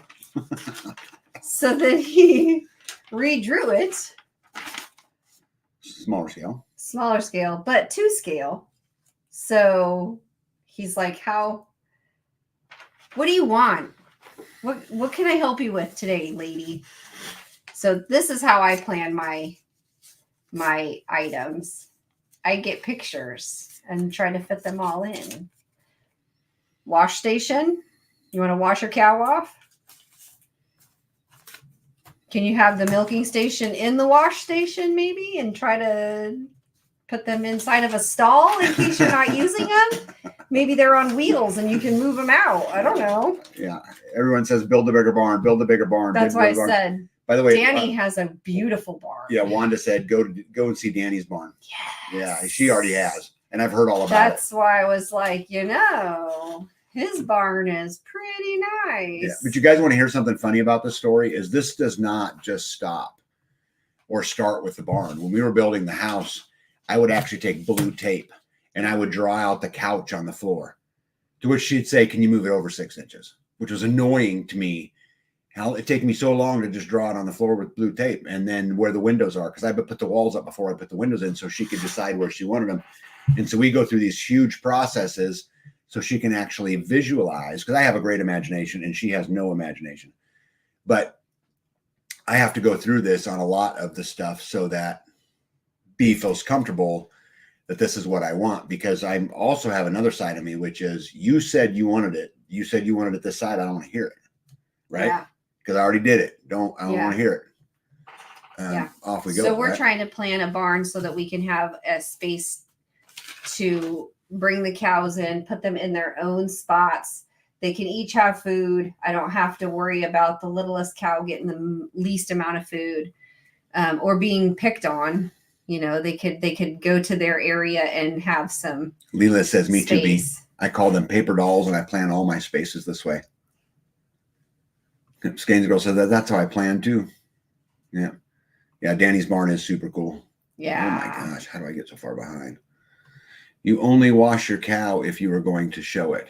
No, not so much a wash station for washing the cow, for being able to wash off its nipples, like, when you're trying to keep things clean, or you're trying to hose something down, mats that are in a stall, a washing area that, you could take buckets or whatever to and hose down, a place to wash things, not necessarily to wash the cow. His dad, inside he had horses, but inside his big barn, they had it was like a curb. It was like a bumper just on the ground. It really looked like a curb, just a big rectangle. And it had, there was a hose there, right? Yeah, there was a hose there because that's where they would hose things off, mats and buckets or horses. But then they would also, it was the area too where they could bring the horse out, tie it up. They could access all sides of it. They can brush it down. They can tend to its legs. They could, do all kinds of stuff with these horses in that area. Yeah. And then if it, peed or whatever, it was like within this bumpered area that the cow or the horse was in. So there was a drain there, right? In that bumper area. That's what I thought. Cause I remember seeing them washing, I guess they were mats. I mean, at the time I didn't put two and two together, but yeah, now that I think about it, I think they were horse mats or floor mats. Bonnie, I want to leave this up because this is a good statement. She said, retired RN here. The establishment healthcare system has dramatically changed over the last 25 years, no longer trustworthy and is now politically motivated. Yeah. And you get politics into business, it's a bad road, pretty much 100% of the time. LJC says, sometimes I wonder, what would my grandparents do? What size of house would they have? What size of barn? Yeah. It would all be a lot smaller. I mean, we have people in our side, our community, who don't believe in barns. Their sheep, their cows, they're out in the woods. Why do you need a barn for your cows? They're like outside animals. Yeah. Because I don't want the little one picked on when it's time to eat. I don't know. I mean, there's a bale of hay out there they can eat at any point in time, but bringing them in, checking them out, looking them over, having some away time. So, when the calf was born, she did it right there in the field. So there was no evidence of a calf being born in the barn that we have now. It was just one stall and it's open all the time. So she could have went in there, but she didn't. She dropped calf in the woods like a feral animal. Yeah. So our land is half woods and half prairie. And so they have, all the animals can get in the woods if they want to, out of the rain or out of whatever is out there. But she wants a barn. Yeah. I think being able to, like I said, isolate them, if we have a bull on premise and we don't want, them to connect, we can put the bull away or put the girl away that's going through her business. And then we don't have to worry about whoops. Skanes Girl says, I like Gypsy and Louisa's setup in Tennessee. They didn't have to go out in the cold to tend to the animals. Yeah, well, I am not attaching the barn to my house. Not that I'm opposed to that, but that ship has done sailed. Yeah, that we can't grow the house anymore, I don't think. Well, no, we could. Amy B says, having a hospital stall is always a good idea. Yeah, Loco up here says, talking about the cow wash. Yeah. Rolls Royce 1976 remix. Yeah. Louise said, I loved my barn and my cows love their stalls. Yeah. One of the things that we've been talking about, and you guys tell me if you think this is a dumb idea, but of actually putting a garage door on the front of each stall so that you can really lock down any of them, all of them, none of them, where the door would roll up and then there'd be a gate just inside of that they could come and go and out and that. You can close it up in the winter time. If you want to close it up, you can close it up, or you want to just quarantine it off. Yeah. You want to just shut that part of the barn down where animals aren't coming in and out of it or whatever it is. But yeah. Or if one is having problems, you want to be able to isolate it. So many children can play in the barn and have fun memories jumping in the hay. Yeah, I did a lot of that when I was young.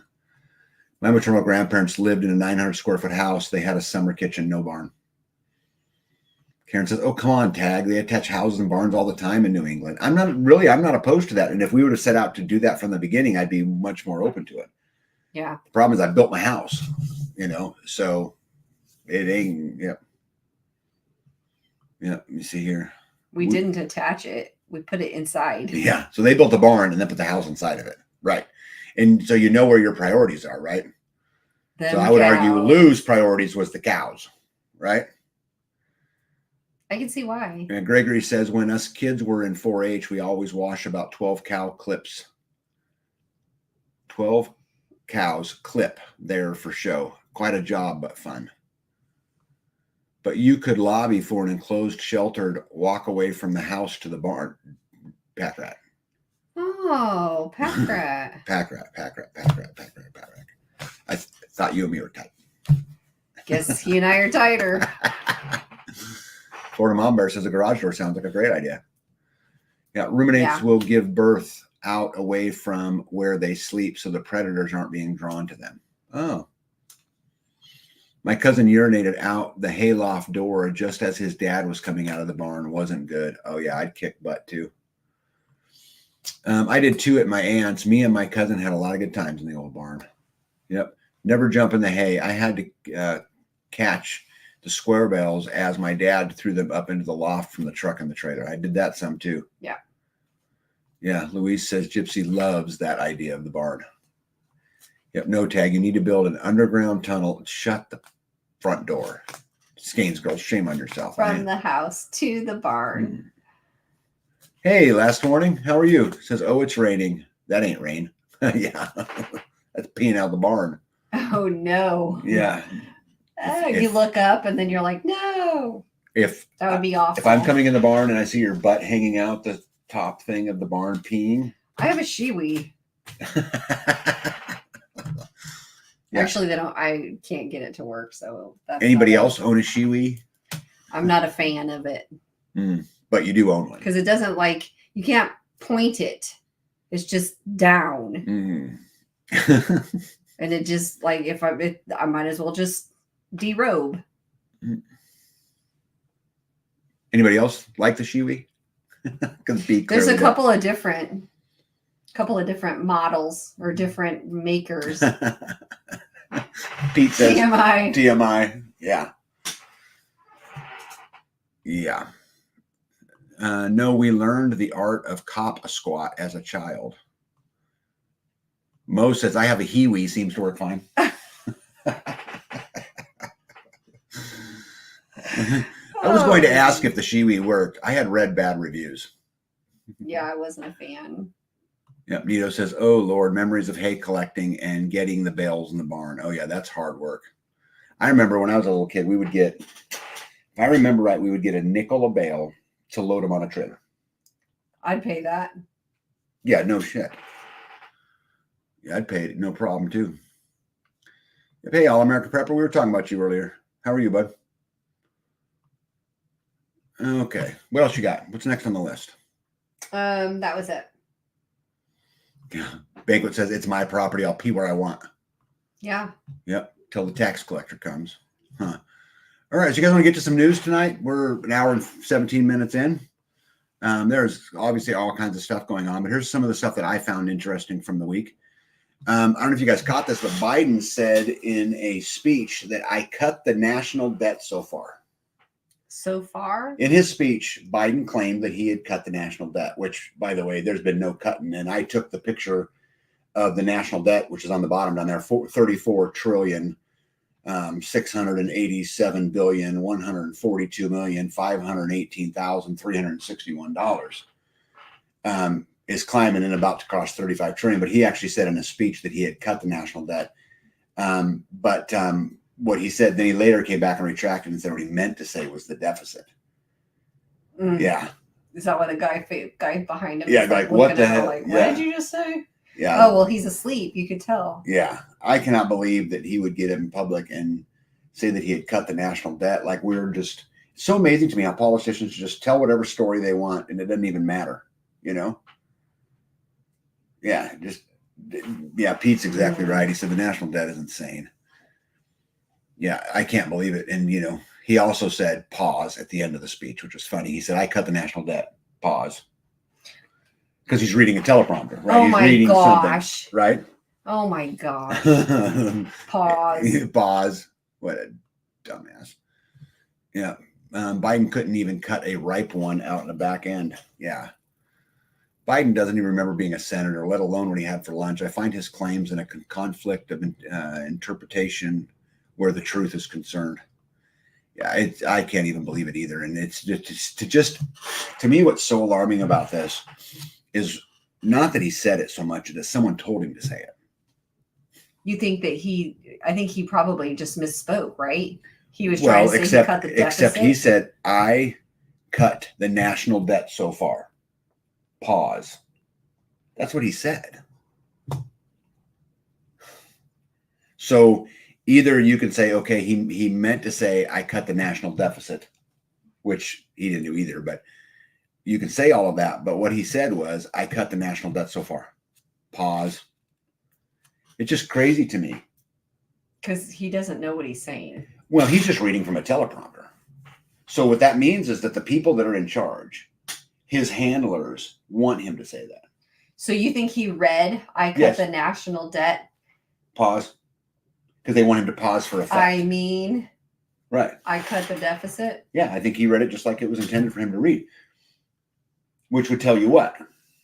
Right, and I've been saying this for a long time, and you guys heard it on this channel a long time ago, that they will make Biden a fall guy. If they can't get Trump in jail, Biden will become a fall guy and they'll replace him. Yeah, so, well, but this is the thing about Farmer and Homestead. It says Biden has a tell when he lies. His lips are moving. Here's the thing. Quite often, he's reading it, which means somebody wrote it. And what do you guys think the chances are that Biden sits down with the speechwriters and says, this is what I want you to write? Yeah, I doubt it. I doubt it, right? You think Trump did that? You think Trump was like, I want to say these points? I bet Trump had more say in what he said. But in the end, they're all kind of controlled, right?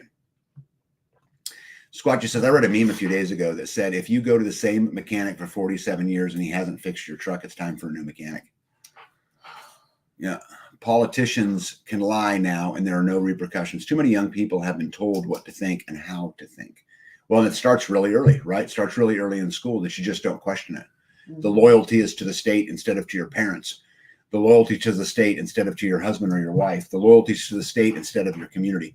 And I think this happens about everywhere. Last warning said there's no fixing the debt. We are now, what number is that? Millions, billions, trillion. We are now 1 trillion in interest alone. That's a lot of zeros. Yeah, they're never going to.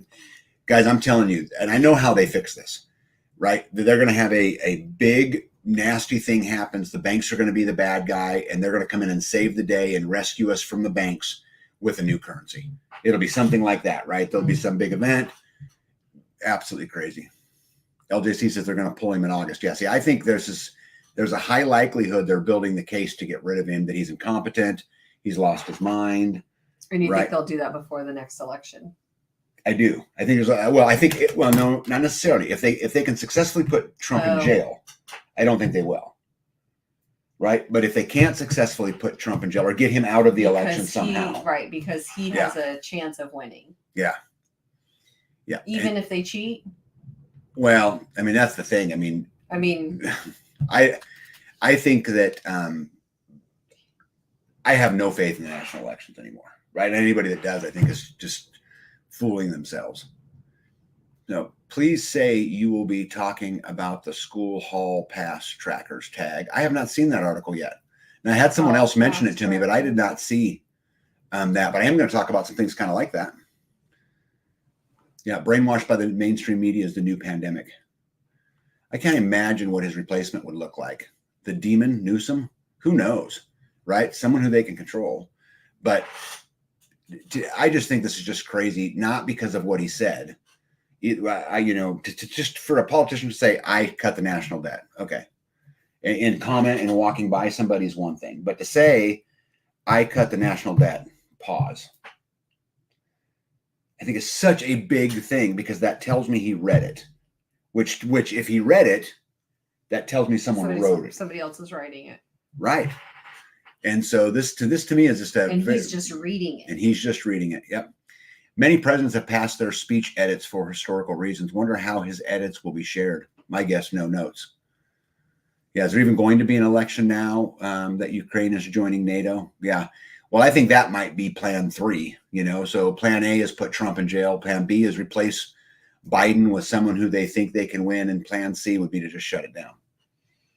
Right? I don't know. I think they will cause a national emergency and we won't have an election. Yeah, I think that would be their plan 3 because here's the thing. If they do that, the chaos it will create, right? They need something like that to be seen as a win for Americans, that they're protecting Americans. Yeah. Right? They can't come out, and that's why you'll probably never ever hear the words martial law out of the government's mouth. Right? Just they'll use because it'll be too much panic. Or it'll be too much panic, so they'll use something else, much like how it's called the Affordable Care Act, right? How they always do that, right? This will be the Stay Safe at Home. Yeah, the Stay Safe at Home Act, or whatever they've got up their sleeve. But I doubt they'll ever actually say those things. Yeah, I'm afraid they will pull a Zelensky and cancel the election. Again, I think that will be their third option. I think if they can get that Trump in jail, the election will continue. Can they cancel the election? Well, in a wartime, I mean, it has happened before, right? And like Zelensky in Ukraine did it because they were being invaded by Russia, right? But it would take a pretty big deal, in order to be able to do that. It appears that Biden is just a puppet. Well, clearly, I mean, look at what he said, right? I cut the national debt so far. Pause. Yeah. Who knows? Who knows how that's going to work out? Looks like we're going towards climate shutdowns. I think we're going towards all kinds of shutdowns, actually. And it's so crazy, and we'll probably talk about this a little bit later in it too. But remember, and I urge you guys, go back and look at what was happening geopolitically prior to COVID. Just go back and look at the 6 months prior to COVID. 2021, 2020, 2019, and early 2020. Go look at what was happening. Yeah, well, there you go. Mo Engineers got this right. We're going to protect democracy by not having elections, right? That's totally how they'll do that. Yeah, absolutely insane. Right to the bottom. All right, let's go on to more good news. You ready? Yeah. We're going to some more good news? All right. So here's the good news, though, for the savior of the day. It has been announced, Trump tweeted earlier today that Joe Biden has finally agreed to debate him. Oh, great. So anybody, I don't know about you guys, I don't typically watch these kinds of things, but if they will do a live debate with Biden and Trump, I'll probably watch it just purely for the popcorn factor. For entertainment purposes only. Yeah. Oh, what's it say? Here you go. Pack Rat's got it. It said, increased national security controls to protect the Children Act of 2024. Right. Right. That's what I'm talking about, is they'll come up with something that creates the lockdown, that creates these things. I mean, think about all the moves they've made on beef and on home gardens and water collection and all of the things that make you any kind of independence, right? I mean, you talked about it earlier about how we're on our own. Yeah. And, the more and more things they can control like that, the more we have to ask permission. Right. Amy B. Oops, sorry, did I get it right? There we go. I have 15 tiny feather heads that will make my freezer that's much more free. Michael Yon says in military psychological tactics, Biden is a dog king that demonstrates to the U.S. people. We all know that he is incompetent. Demoralizes. Yep. They'll 13603 us and institute some new coop variant and fentanyl Floyd issue. 100% agree. Yeah, Nito says, popcorn factor is the only reason to watch. Yep, the bird flu is supposedly jumping over to the cattle. Well, there's confirmed cases of that. We've actually had confirmed cases of that in Kansas. And it doesn't matter if it's real or not. The only thing that matters is they'll say it's real. 100% agreed. 100% agreed. Ready for some more good news? So, guys, this was also a very, very big deal. And I don't know how many of you guys have read into the REPO, the new REPO Act that passed, but I thought I would share it. And I was first alerted that it was passed by LJC, who had sent me an email. I would have read it anyway because it's on my feeds. But by the way, I wanted to tell you guys this. For those of you guys who send me things, thank you, because they make, if I get to them, they make the lives, right? Yeah. And it's stuff from your parts of the woods. So if you guys have interesting stories that happen in your neck of the woods, email them to me. Let's talk about them. Tag and be at lifedonefree.com. So anyway, the REPO Act. So congressional passage Tuesday of authority granting President Joe Biden new powers to seize Russian dollar assets to aid Ukraine has intensified debate over the potential consequences of foreign demand for U.S. treasuries and use of the dollar. The so-called repo provision was added to the $95 billion Ukraine, Taiwan, and Israel aid package by the House Republican leaders, and Biden signed the measure into law on Wednesday. It lets the president transfer Russian government assets to the Ukraine Construction Fund with some restrictions requiring coordinated actions with allies and judicial review. So basically what this means is if you're a Russian and you bank in America, they can require, they will be requiring the banks to notify of any Russian asset. The government can seize that asset and then use it for under the disguise of Ukraine, right? Under the disguise of Taiwan and Israel. But let me tell you guys what really happens. It don't really go to Ukraine, Taiwan, and Israel. First, it makes a stop. That money makes a stop at the U.S. military-industrial complex with companies like Boeing and Northrop Grumman and these to build missiles and to build tanks and to build these kinds of things prior to it leaving to go fight wars somewhere. So they're taking the money, they're dumping it right back in their own economy. They're building up the weapons of war and then maybe sending them out, sending some of them out, keeping some of them, because there's a whole nother side to this, which is part of me now believes if you look back at all of the spending bills, the omnibus bills, stuff like this, you look back at this over the last couple of years, a huge percent of it's being funded back to the military industrial complex. So one of two things are happening. We're really sending all of these weapons all over the world, or we're stocking up ourselves because we know something else is happening. And you're doing it under that guise so it doesn't get a whole lot of attention.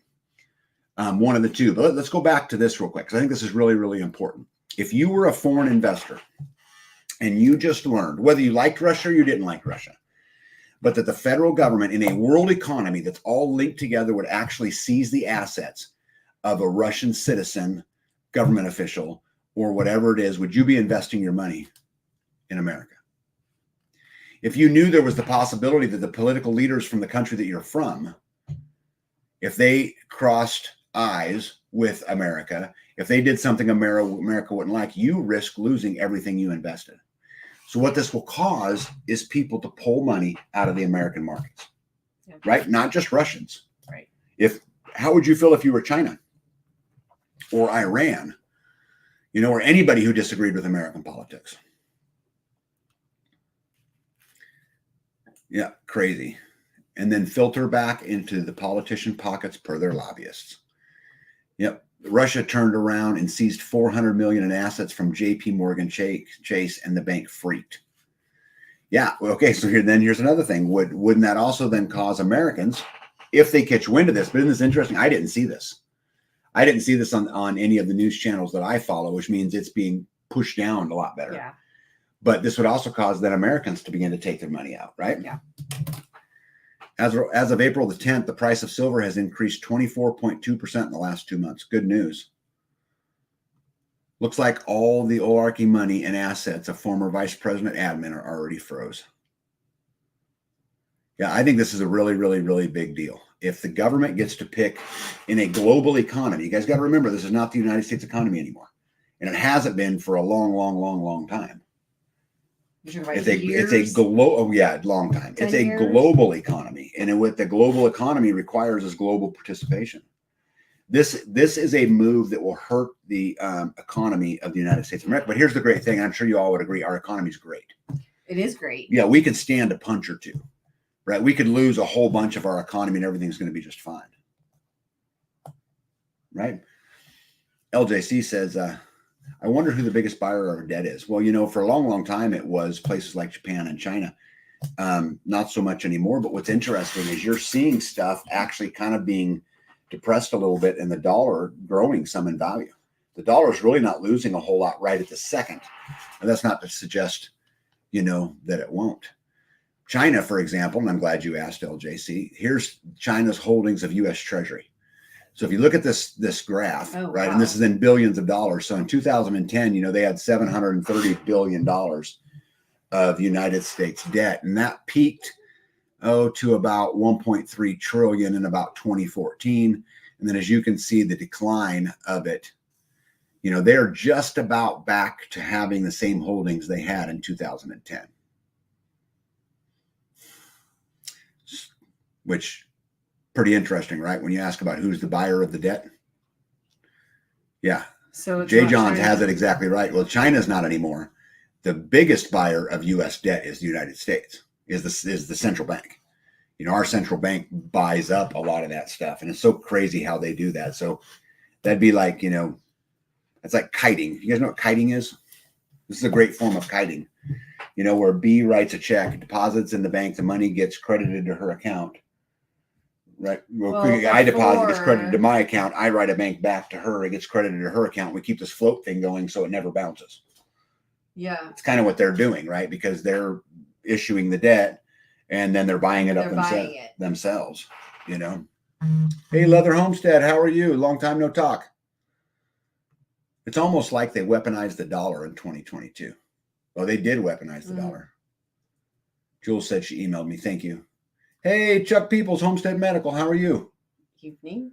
American Root said, isn't that illegal? Well, there's a lot of things illegal. They do it anyway. That's the problem. That's absolutely the problem. The government, all they're doing is kiting checks from the Central Reserve to the... laundering it. Yeah, yeah.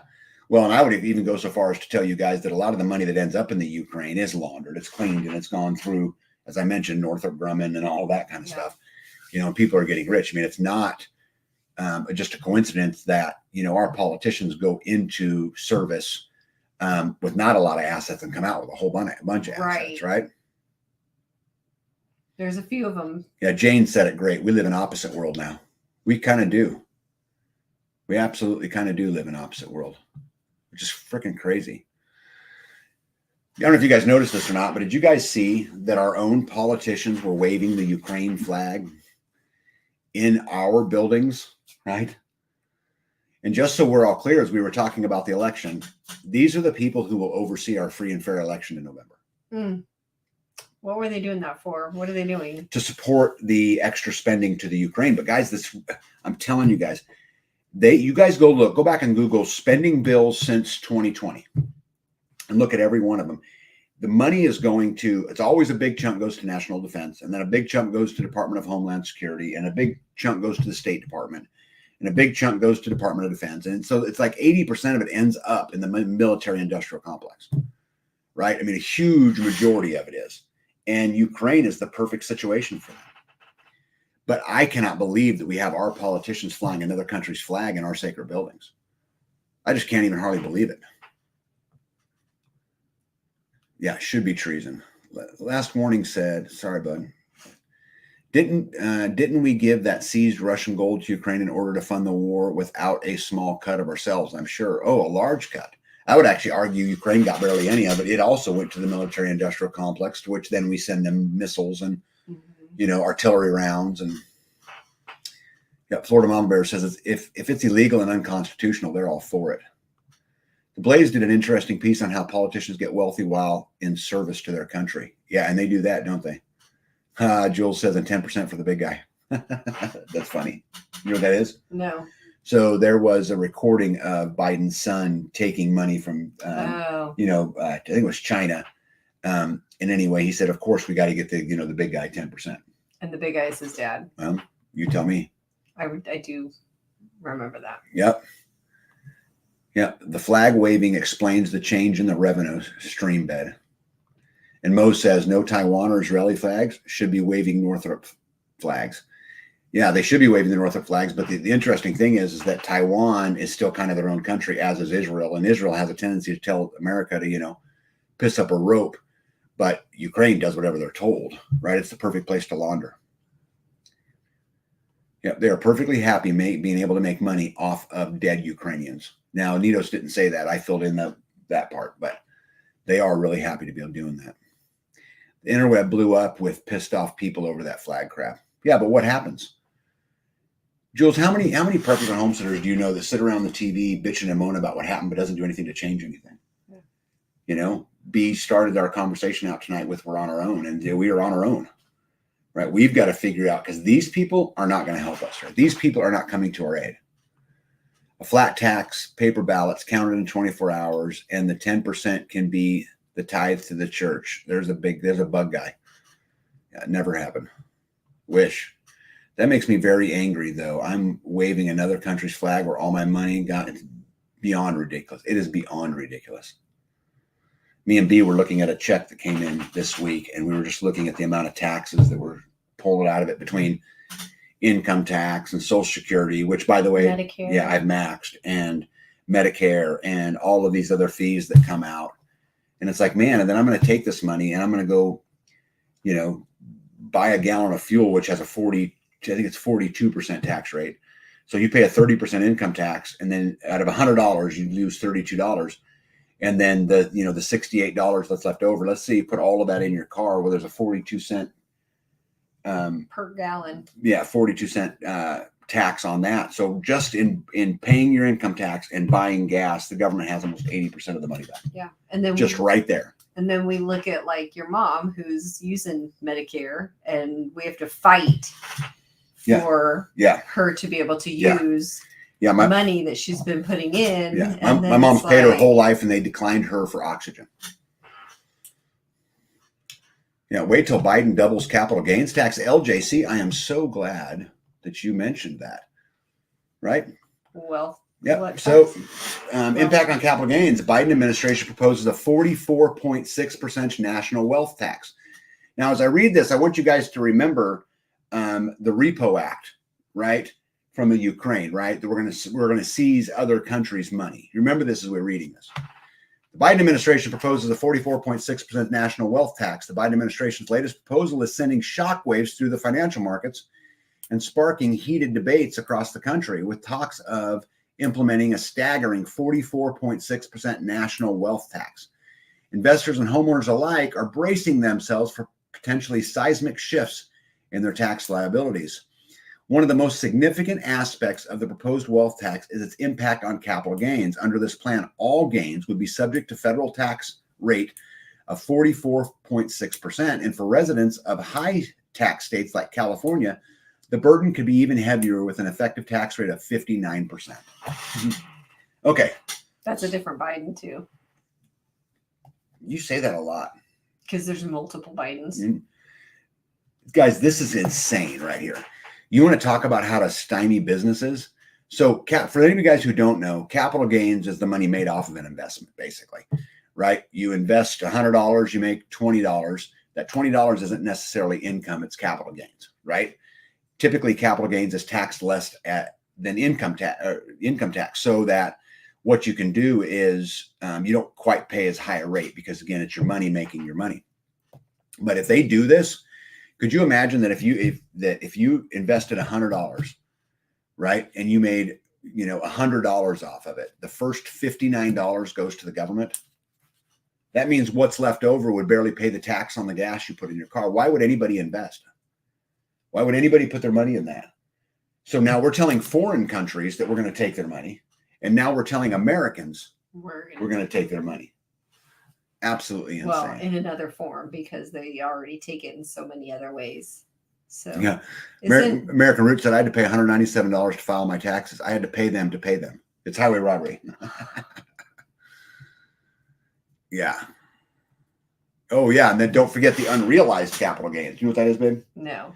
Okay, so let's say you buy a stock for $100 and you make $100, but you don't pull it out. Yeah. You still have the $100 gain, but it's unrealized because you haven't taken the money. Okay. Called unrealized gain.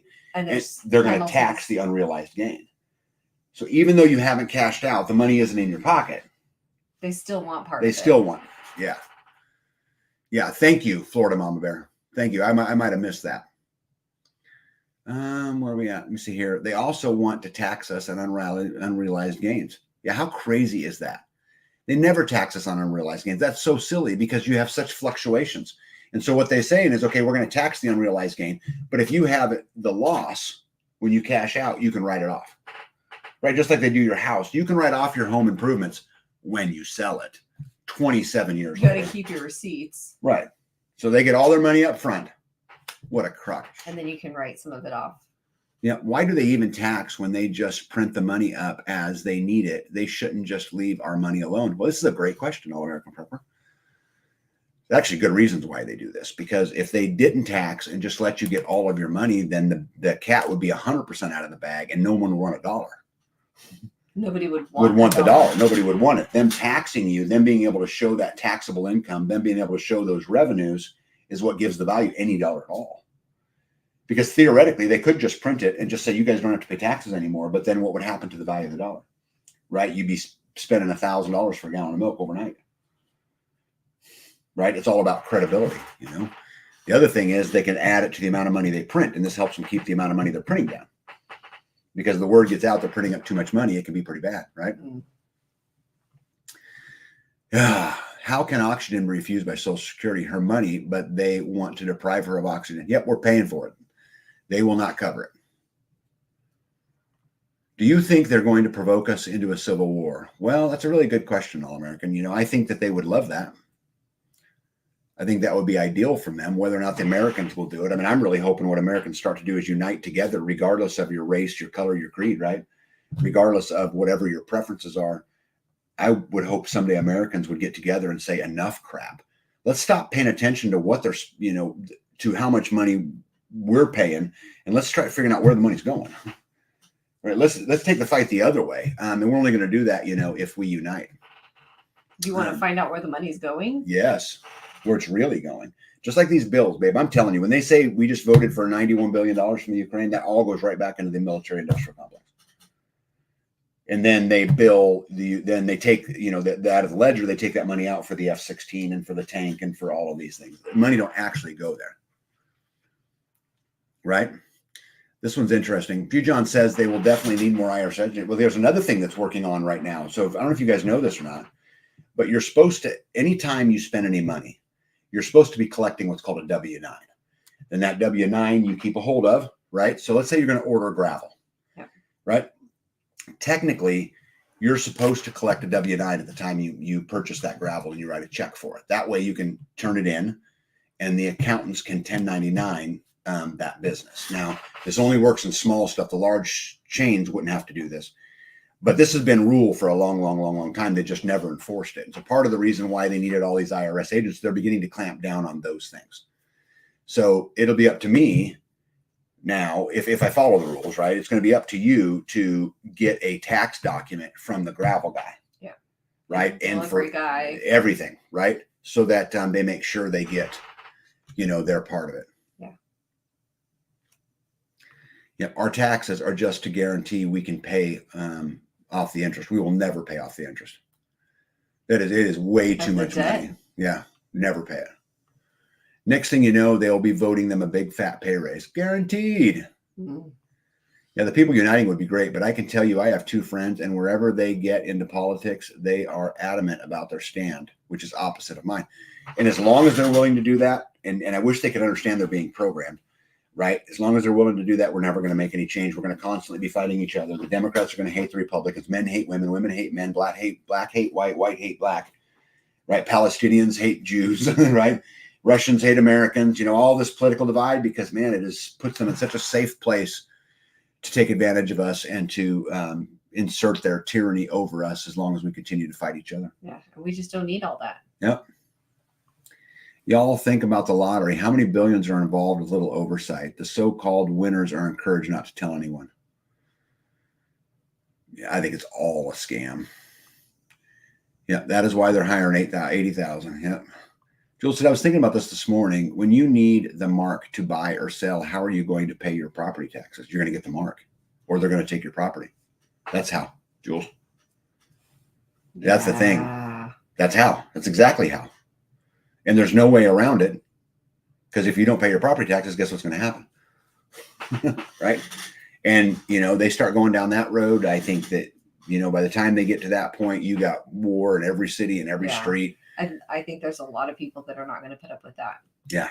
Yeah. Well, I hope so. The problem is if we find out where the money goes, nobody is going to be held accountable. Well, of course not. Right? There's nothing wrong with deleting 30,000 emails. Right? I believe a revolution is an order, not a civil war.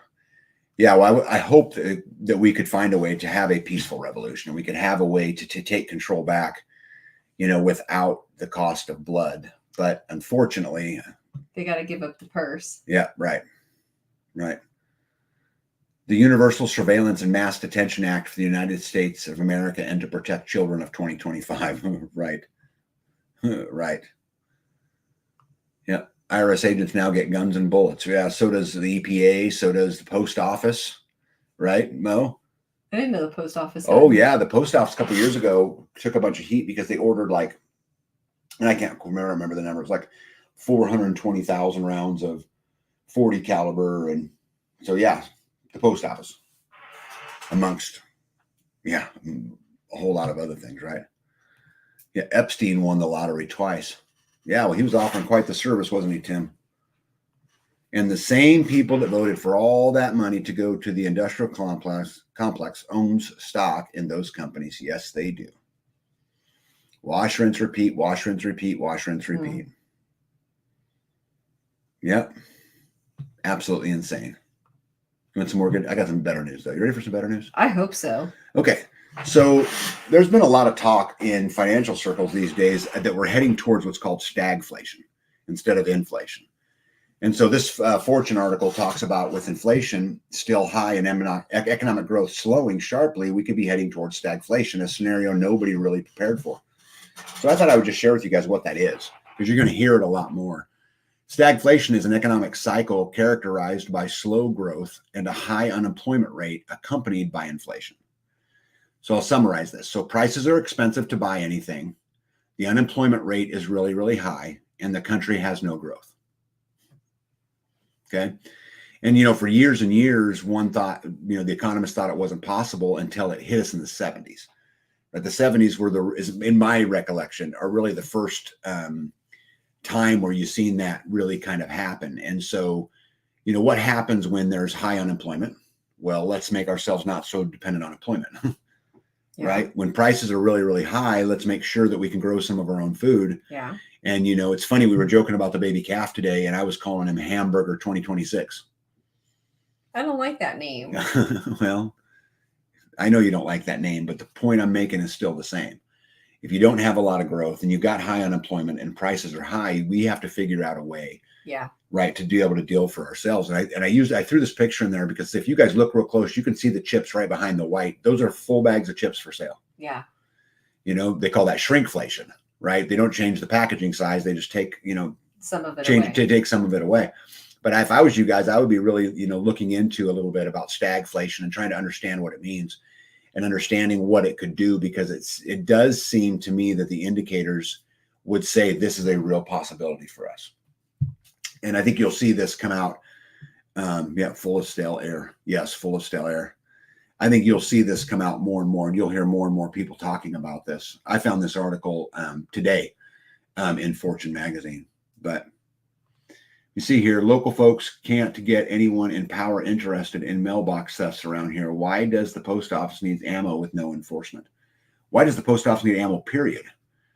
If someone's, vandalizing mailboxes, that's a federal offense. Get the police involved and off you go. The IRS don't need that. There's a reason why they have separations of powers.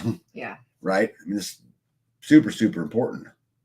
You're not going to shoot them anyway for stealing a mailbox. UPS thieved one of my organic non-blooming seed orders last year, 1,000 of them. Yeah, what a mess. What an absolute mess. But I would look out for this, guys, and I would pay attention to it, and I would ask myself, what am I doing, to get myself in a good position to deal with both the rising inflation, right? Because if inflation comes and you also have low unemployment and good growth, it just kind of goes along with it, right? Yeah. Kind of, not really, because wages never keep up, right? But it kind of does. But when you got falling growth, raising unemployment, and an uptick in inflation, which is what they're kind of seeing today, are pointing kind of to that. So I would ask yourself, what you're doing and how will that work? Seen all the videos showing how Walmart is stealing by shortchanging on weighted items. Oh, it's funny. Yeah. I seen some of that too, where a guy went and bought a 12-ounce steak and got home and weighed it, and it was 7.2 ounces. Jeez. Yeah. You look down at the package and it says 12 ounces. How many times have you gone home and weighed it? Never. I saw that with bacon. I saw that with chicken. There's some videos going on. They were weighing the styrofoam package under the chicken, the plastic and everything, and it was still. Yeah. Mo says stagflation is the worst of both worlds. It is. And it is because when you try to correct one of the sides, it has, kind of exaggerates the other one, right? It makes the other one worse. And so it's kind of like no matter what you do, it makes one of them worse. It'll make unemployment worse, right? It'll make inflation worse, right? It'll make the lack of growth worse by trying to fight one of them. Yeah, it'd be rough. Put your Aldi meat items on a scale from time to time. It'll surprise you. Yeah, we don't buy meat anywhere really because we have chickens, turkeys, beef, and all that stuff here. But I would encourage everybody to weigh it. Pack Rat, I think this is a really good thing. And actually, let's challenge everybody. Let's talk about it next week. Anybody who goes and buys meat, weigh your meat, and let's talk about how many of them were accurate. I think that would be super fascinating. What do you think? To see, what happened. See who got the short stick. Yeah. Because like that chips, that's a very normal thing. Yeah. Because when you turn it the other way, you can see the chip. Yeah, you can see them. Remember how Biden said to stop with the shrinkflation at the State of the Union? How many manufacturers listened? Zero. Right. No, he just said it to try to, just so he addressed it. So he said he was trying, and them evil Republicans won't help. Yeah. Yeah. Insanity. Absolute insanity. He's doing his best. All right. So here's the actual inflation numbers. I thought you guys might find this interesting as well. So if you look back at June of 2020, it was pretty, I'd say pretty low, but it was down there.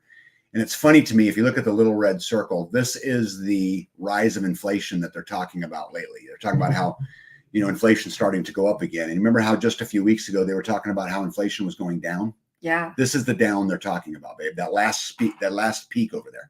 So this is the inflation actually coming down. That's what they're talking about. This is what they're celebrating. And now they're just getting numbers that this is headed back the other way. So, it's funny how they work it. They don't talk about it's going back down to those levels. So was it 50%? That's percent. Mm-hmm. So it was at 50%. Now it's at 32%. Yeah. Well, this is the U.S. core PCE, but yeah, don't pay attention to the percent because that'll confuse you. Basically, just look at what I'm trying to point out to you, Bethany, is that if you look at that last peak, this last line down is this big celebratory, our inflation is going down. When it's been riding up and down in that area since 2020. It hasn't really changed. Draw the average of all of those peaks and valleys. Yeah. It really hasn't changed. It went up and it stayed up. And now they're talking about it going up again. Crazy. Right? This was fun. So did you guys know that Fauci-funded research at Wuhan is leaving no trace of human manipulation? Fauci, in response, acknowledged the potential for coronavirus that could have leaked out of the lab and expressed a commitment to conduct a thorough investigation. And after Fauci and their team conducted this full investigation, I am super happy to report to all of you that they have found no human manipulation. Oh. You guys can all not worry about it Rest anymore. Easy. Yeah, Dr. McCullough, though, said, I want everyone to begin warning others about the vaccines. The COVID vaccines, none of them are safe nor effective. They're so dangerous that in Texas, we had to ban any mandates. The vaccines are not safe for human use.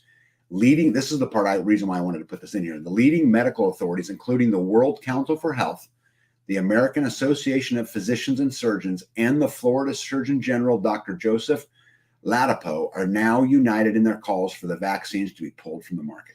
Oh. Huh. Yeah, crazy. Oh, there you go. One more rock. So wouldn't that be awesome if the grocery store required you to weigh your meat like your vegetables? Yeah, crazy. I love the good news. Good news just keeps me roaring. I'm sure you guys have noticed that there's been a lot of rioting that's been going on across the United States of America. These are pictures from the first one is, I don't remember where it doesn't say it, where that one's at. The second one's Los Angeles. The third one, I think, was in Texas. Yep, in Texas. And so these are going on. These are anti-Israel, pro-Palestinian protests. I clipped some articles for you guys. Hundreds of joined pro-Palestinian protests at Chicago universities. Maryland college students have sympathy for protests of the Israel-Hamas war. Facility students denounce Washington University's response to campus protest of the Gaza war. Trump downplays deadly Charlottesville rally by comparing it to the campus protests over the Gaza war.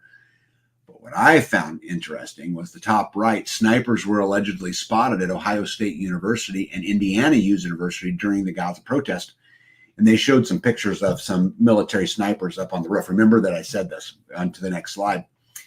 There's a map of kind of where the protests have been breaking out. I thought you guys would find that interesting. Hey, Conserve friends, welcome. You're not late. You're right on time. Right? Yep. Oh, yeah. And Jules said, yep. And the pallet of bricks are back at it again. Yes, they are. And we're going to see more and more of it. Do you guys remember when I asked you just a little bit ago? I said, what was going on prior to COVID? You guys remember all the burnings that were going down, the riotings that were going on in the streets? We had mass unrest that was going on right before COVID. Yeah. And then COVID came out, kind of put the end of it. But also remember what happened before COVID overseas.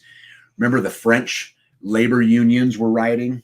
Right? You had all this chaos going on all over the world was happening. It was just months prior to COVID. And now we're starting to see some of this stuff too. I hope it's not a telltale sign of things to come. Yep. So remember I told you the snipers, right? Yeah. So you guys know that the FBI director has been out a lot lately talking about how we need to be on the alert, that they are seeing more red flags of terrorist attacks. Yeah. So these are all recent articles. FBI director has been sounding alarm on heightened threat environment. Is America listening? FBI Director Ray, and then says we don't monitor protests. Well, wait. If we don't monitor protests, how are there snipers on a roof? Maybe they don't consider that monitoring. I must be confused. Maybe that wasn't them. Maybe it was a local police department. Either way, the government's monitoring them. Right.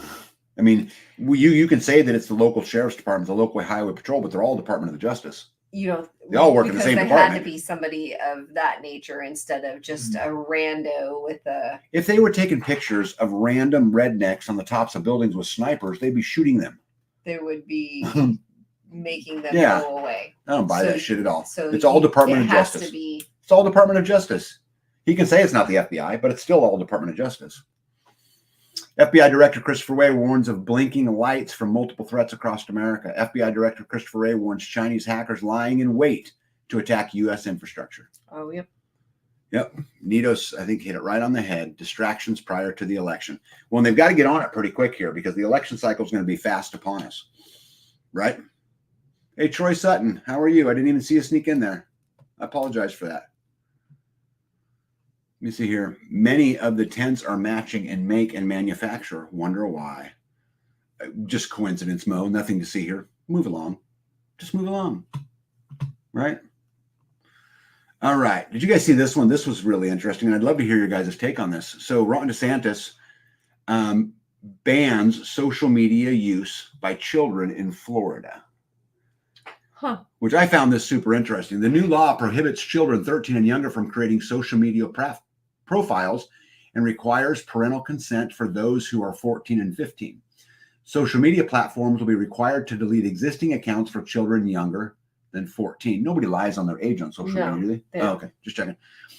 Though account holders will have 90-day period to dispute terminations, if platform knowingly or recklessly violates the law, they face up to $500,000 per violation and civil penalties. The bill also bans minors from pornographic or sexually explicit websites and require age verification to access these sites.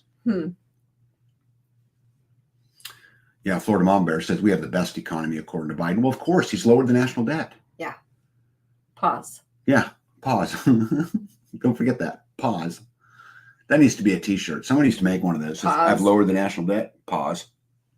I don't know how many people will get that, but yeah, LJC says DeSantis is a puppet to stir the pot. But my question I think I have for you guys, is this a good idea or a bad idea? Now, obviously, I have my own opinion. Do you have an opinion on this? I don't know. I think that should already be going on. You think the government should already be banning it? No, I think that parents, your logo is on it. Something for those requires parent consent for those who are 14 and 15 and prohibits it, which means gives the parents no choice under the age of 13. Well, yeah, because they shouldn't have access to a lot of the social media sites before they're 13. Yes, but I think what I would challenge on that is that a parental issue or a government issue? It's a parental issue. Does the government have any business in telling us what to do? But I think that a lot of the parents are like they're clueless as to what their kids are doing on the internet. Well, that might be, but you can have safety or you can have freedom, and you can't have both. I've heard that before. The government in my opinion, has no business being in our family. They don't have any business You want behind them- my door. They have no business in how I raise my kids. They have no business in any of it. Until such time as I violate the constitutional rights of someone else, they need to stay out of my life. I would be opposed to something like this. Because where does this stop? Right. Okay, now it's to 13. Well, no, we probably better make it 18. Now we probably better make it 21 because it's more dangerous than alcohol. Yet we can It is steal more your kids dangerous to than fight that. foreign wars at 17. Ooh. Right? To pretty Yeah. quick about, well, I mean, they just did the TikTok ban, Oh, right? Picking I winners heard and about losers that. and who gets to, I think it's a horrible idea. That's what I think. Oh, one more rock hit it right on the head. Get your nose out of our family. Oh, there we go. Great thoughts. We need a social ID. Ooh. This is why I love these people, right? We get to talk about these things. Yep, Joel says it's good but bad because of the rampant trafficking and predation, but bad at the government shouldn't be banning Jack. Well, it's just not their role. Yeah. Any power not specifically given to the federal government lies in the hands of the state, period. I think they might be trying to, some of those parents that don't care, don't pay no mind, allow their kids to do whatever they want, that the government's coming in and saying, let me parent your kid. They shouldn't be on social media before the age of 13. Oh, I think Farm Ranch Homestead just hit it out of the park. Said, I think that the way the government should protect people on social media would be to make it illegal to harvest user data and user specifically opt in. Keep our information safe. You'll have a whole lot less predators, right? Yeah, but that we all know that they're banning us from seeing certain things on the internet, but that there's other things that I don't know if I can say that are allowed, that are repulsive. Oh, you can find pornography on the internet all day long. Oh, absolutely. You can find drugs. You can find the view of just about anything you want. And at the end of the day, I think I agree with, Farm Ranch Homestead up here, I think is the perfect answer. The government should be spending its time protecting our freedoms on the internet, protecting our data on the internet. Yeah. That's their job, was to protect the freedoms. Yeah. Not to come in here and trying to control us and tell me what my kid can and cannot do. I agree that at a young age, social media can be dangerous for a kid. I agree with this. However, it's not the government's role, in my opinion. I think a lot of parents aren't parenting, though. Yeah. Well, okay. So why are they not parenting? What have we done to demasculate a male and to defeminize a woman? What have we done in our school systems? What are we doing that creates these kinds of things? Get the government out of it and you'll probably have more dads. Digital hall pass. Kids must have a smartphone they can be tracked on and will translate to a social score. Be an obedient little student. Oh, was that the hall pass? Mm-hmm. Yeah, I have not read the article on it yet, so I don't really want to comment because I haven't read the whole thing, but that'd be kind of hard considering that Facebook is a data collection site. Never had anything to do with socialization. Most social media platforms are really a marketing company.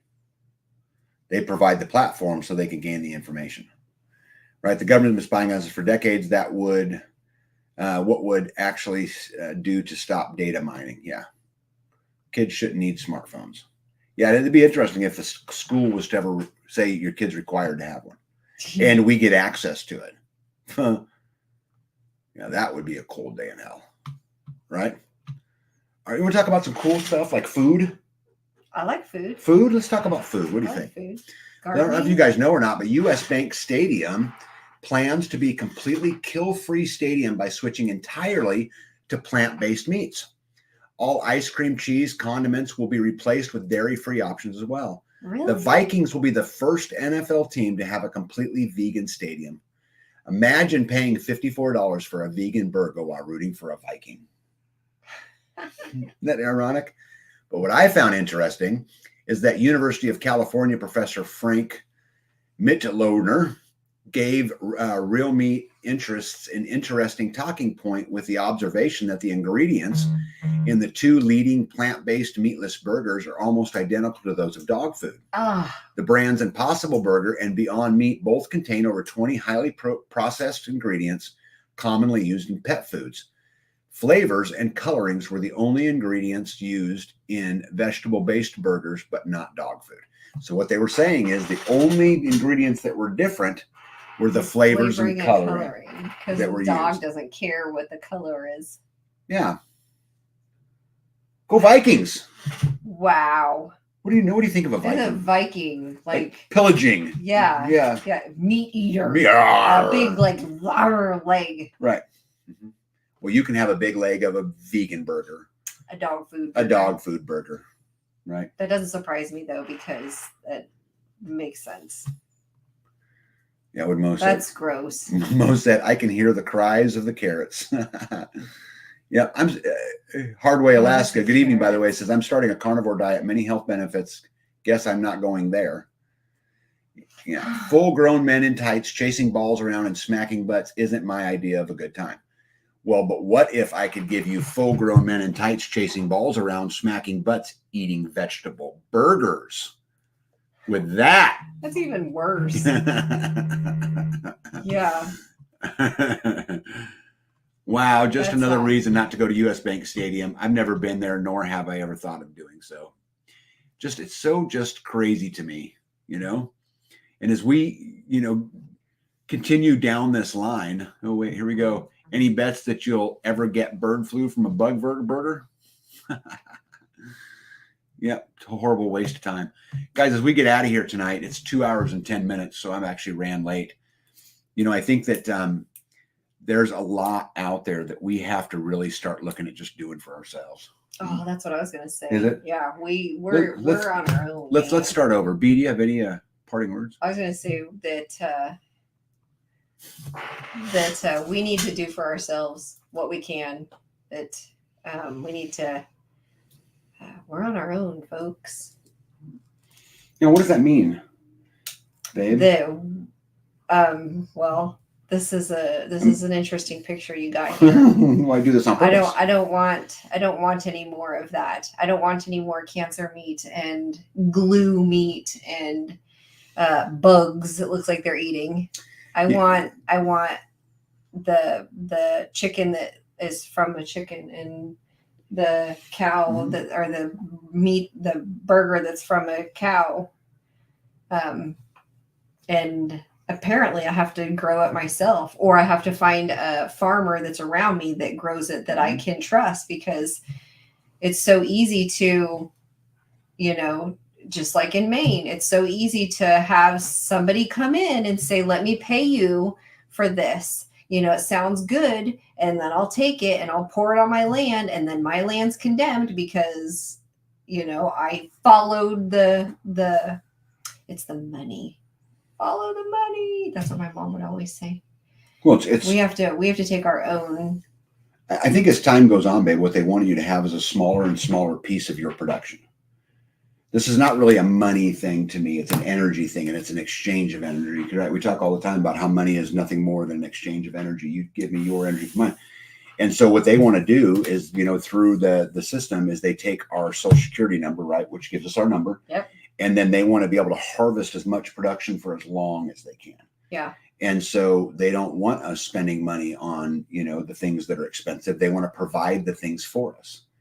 It'd be much easier to provide bugs, right? It'd be much easier to provide, get us to even question our own, whether we're a boy or a girl, right? It looks like we have 3 cats and a super supportive mom and a picture, followed by a bunch of technological cameras and, but there's all kinds of apps on there and social credit scores. And of course, all hail the World Economic Forum, which is what created this piece, and no animals were hurt, in the processing of this. And guys, if you can't figure out how to do it for yourselves, this is your future. Mm-hmm. This is exactly where we're going, because I promise you, very few people have the courage to starve to death before giving in. Yeah. It's just a fact. Yeah. And it is not an easy road to just do it yourself. Oh, no. You got a cow that you love and you're growing it and this is going to be your food or your production, and then something happens and it dies. Mm-hmm. And you're like, man, that was a lot. That was a huge loss.